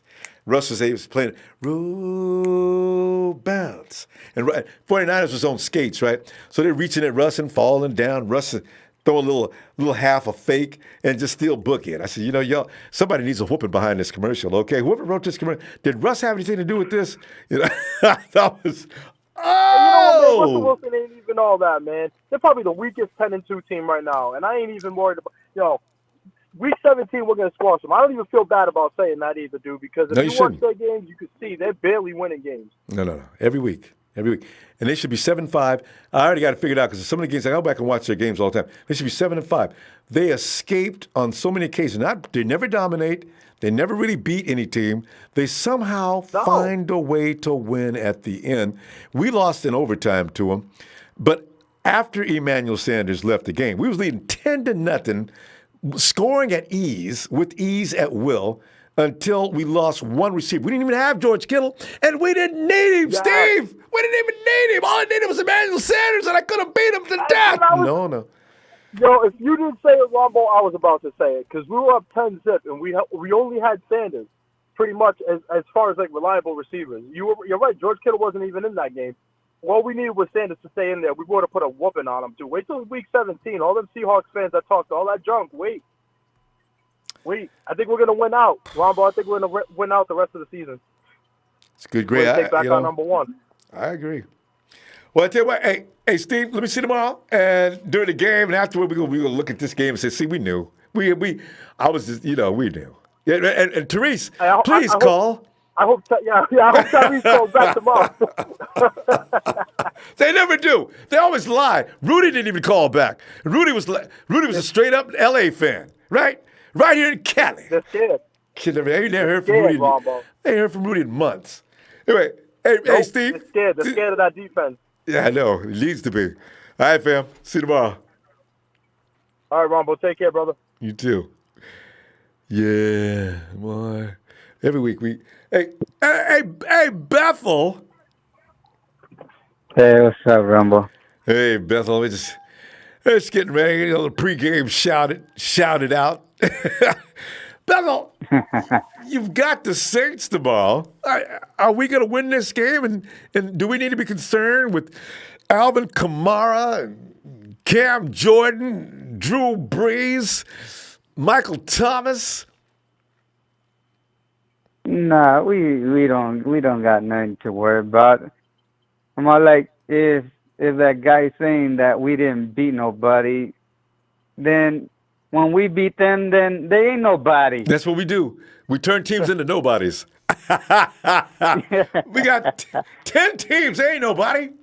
Wait a minute, we got 11 teams, ain't nobody.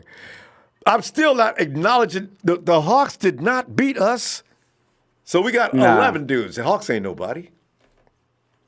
No, and then plus, last time I didn't get to mention this, but in the interview that they did with the quarterback, I remember they asked him, "Hey, why you didn't go for a touchdown or why you don't go, for the win?" He says, "Oh, it's because I didn't want to give Jimmy G the ball or that offense." When do you hear Lamar Jackson ever say that about the Patriots, about Russell Wilson, about any of the teams he beat? This is the first time he ever said that about our offense because he has respect for our offense and our defense.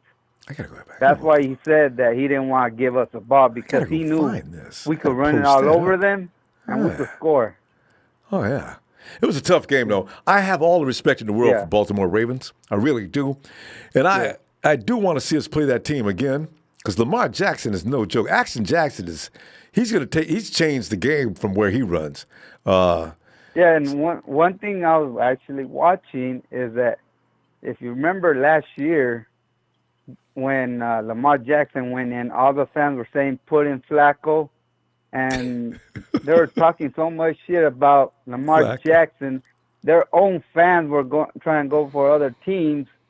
They hated Lamar Jackson. That's why he's working so hard to try to be the best quarterback because he's trying to prove their fans wrong. Those bandwagon fans that are now calling MVP. You know what? They might like... Our fans don't do that. No, we do. A little bit. Certain players. Yeah, but not all our fans. We're not real bad. I mean... Yeah. Yeah. But, the thing about that is it depends. If you're winning or losing, it's what it's all about. Because we've actually had people asking for Nick Mullins. Every time Jimmy makes mistakes, yes. And if he makes one, boy, get him out of there. Put Nick in. But Jimmy doesn't make enough mistakes for me to think that way. So I'm going to support him. No, and he's got to go through this year. And he's still Jimmy, winning. He does a lot. He does a lot of good stuff.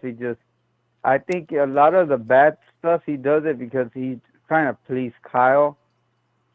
If he will get more charge about what he does in our offense at that game, I bet you anything he would have probably changed the play. He probably would have changed it. Oh, no doubt. And did something else. Yeah, but good because point. He wanted to make Kyle happy. Well, he's got to stick with the play. He's got to do what he's told, right? You don't want to have a quarterback that's out there running renegade. That's why Aaron Rodgers has trouble in Green Bay. He doesn't want to necessarily do everything his coach is saying do.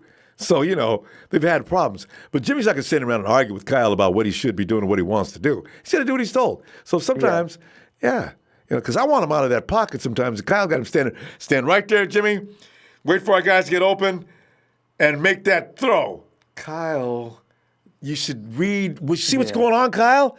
There's no protection on the edge. Get him out of there. No, Kyle still runs that same play. It's frustrating, but he'll get it, and he'll be better for it. But they'll learn. Yeah. Hopefully they'll learn and do what we have to do. Because I've been seeing lately, we're on a lot of the things we're getting respect, and we're the only ones that we don't get respect from are the people that hate us. That's the only people we don't get respect from. You've been watching those channels. You've been watching those programs too, haven't you? They say all these things. Yeah, they're not even true. There's one where a guy said that, hey, look at New Orleans. They're a 10-2 team. Why are you disrespecting them? I'm all like, hey, we're a 10-2 team. Why are you disrespecting us? You should not be saying that thing about them. Why are you saying that about us? That's fine. We're going to make up for it. Bethel, let me get your score because we're running out of time. Well, what do you got for a score tonight? I think our defense is going to step because Kyle has been talking to our defense, been talking to our offense, and been saying, hey, if you guys lose this, then, we're going to have a lot of problems, a lot of issues, so we better win this one, and they're going to play it. They're going to play hard. And I think it's going to be 31-10. They'll maybe get 10 points, I like towards that. the end. All right. So 31-10. There it is. Because one thing is that if they put our running back and he does the same thing that Baltimore, when he did in Baltimore, we're going to have 3 running backs over 500 yards each. But we're going to be running, the aren't we? only one there's not that going to be any needs clock left. a couple of yards. I like when that. do you ever see 3 running backs from one division have over 500 yards each? Yeah, I've never seen that. I don't know. You know what though? They got to be getting close. I don't know how many yards Tevin Coleman's got. He has 400. I think one of them. Breda has 5 something, and then our other running back Raheem has Mostert, 5 he's got to be close. Also. Yeah. And he has 400, I think, and 17, I think, around there. I think I've seen last time. Mostert or TC or Coleman. Yeah, now you got to be curious. I got to go check this and see what our guys look like. Because they could all have 500 yards. And soon, Jimmy G almost has 300 yards, 3,000 yards of throwing yards. So, is he that far along? That's actually pretty good. And that's that we ran the ball most of the other games that we played. Yeah, we run the ball a lot. And that's gonna take your quarterback's count down too. Hey Bethel, I got you down. Yeah. I can't wait. I hope your score is right. All right. Let's see you tomorrow. And hit that like for Ronbo, and let's go Niners. Thanks, Bethel. Have a good night and good show like always. Thanks, fam. All right.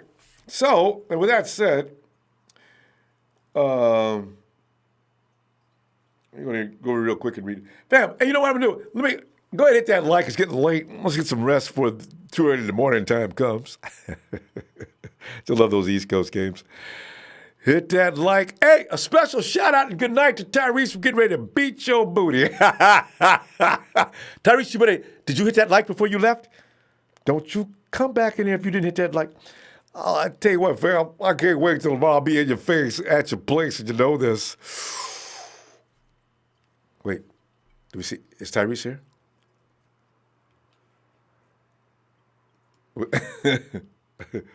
Can you please, the Warner call? Is it what Fred Warner? That's the only Warner call I can think about. You mean?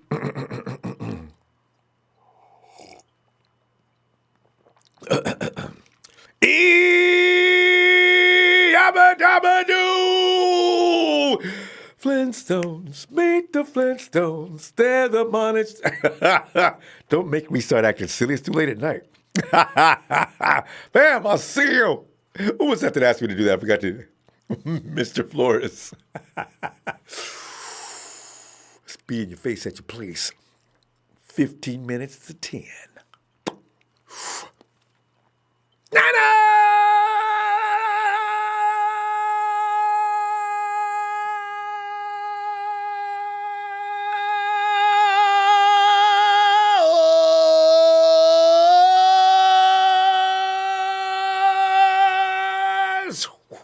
When number 11 coming up.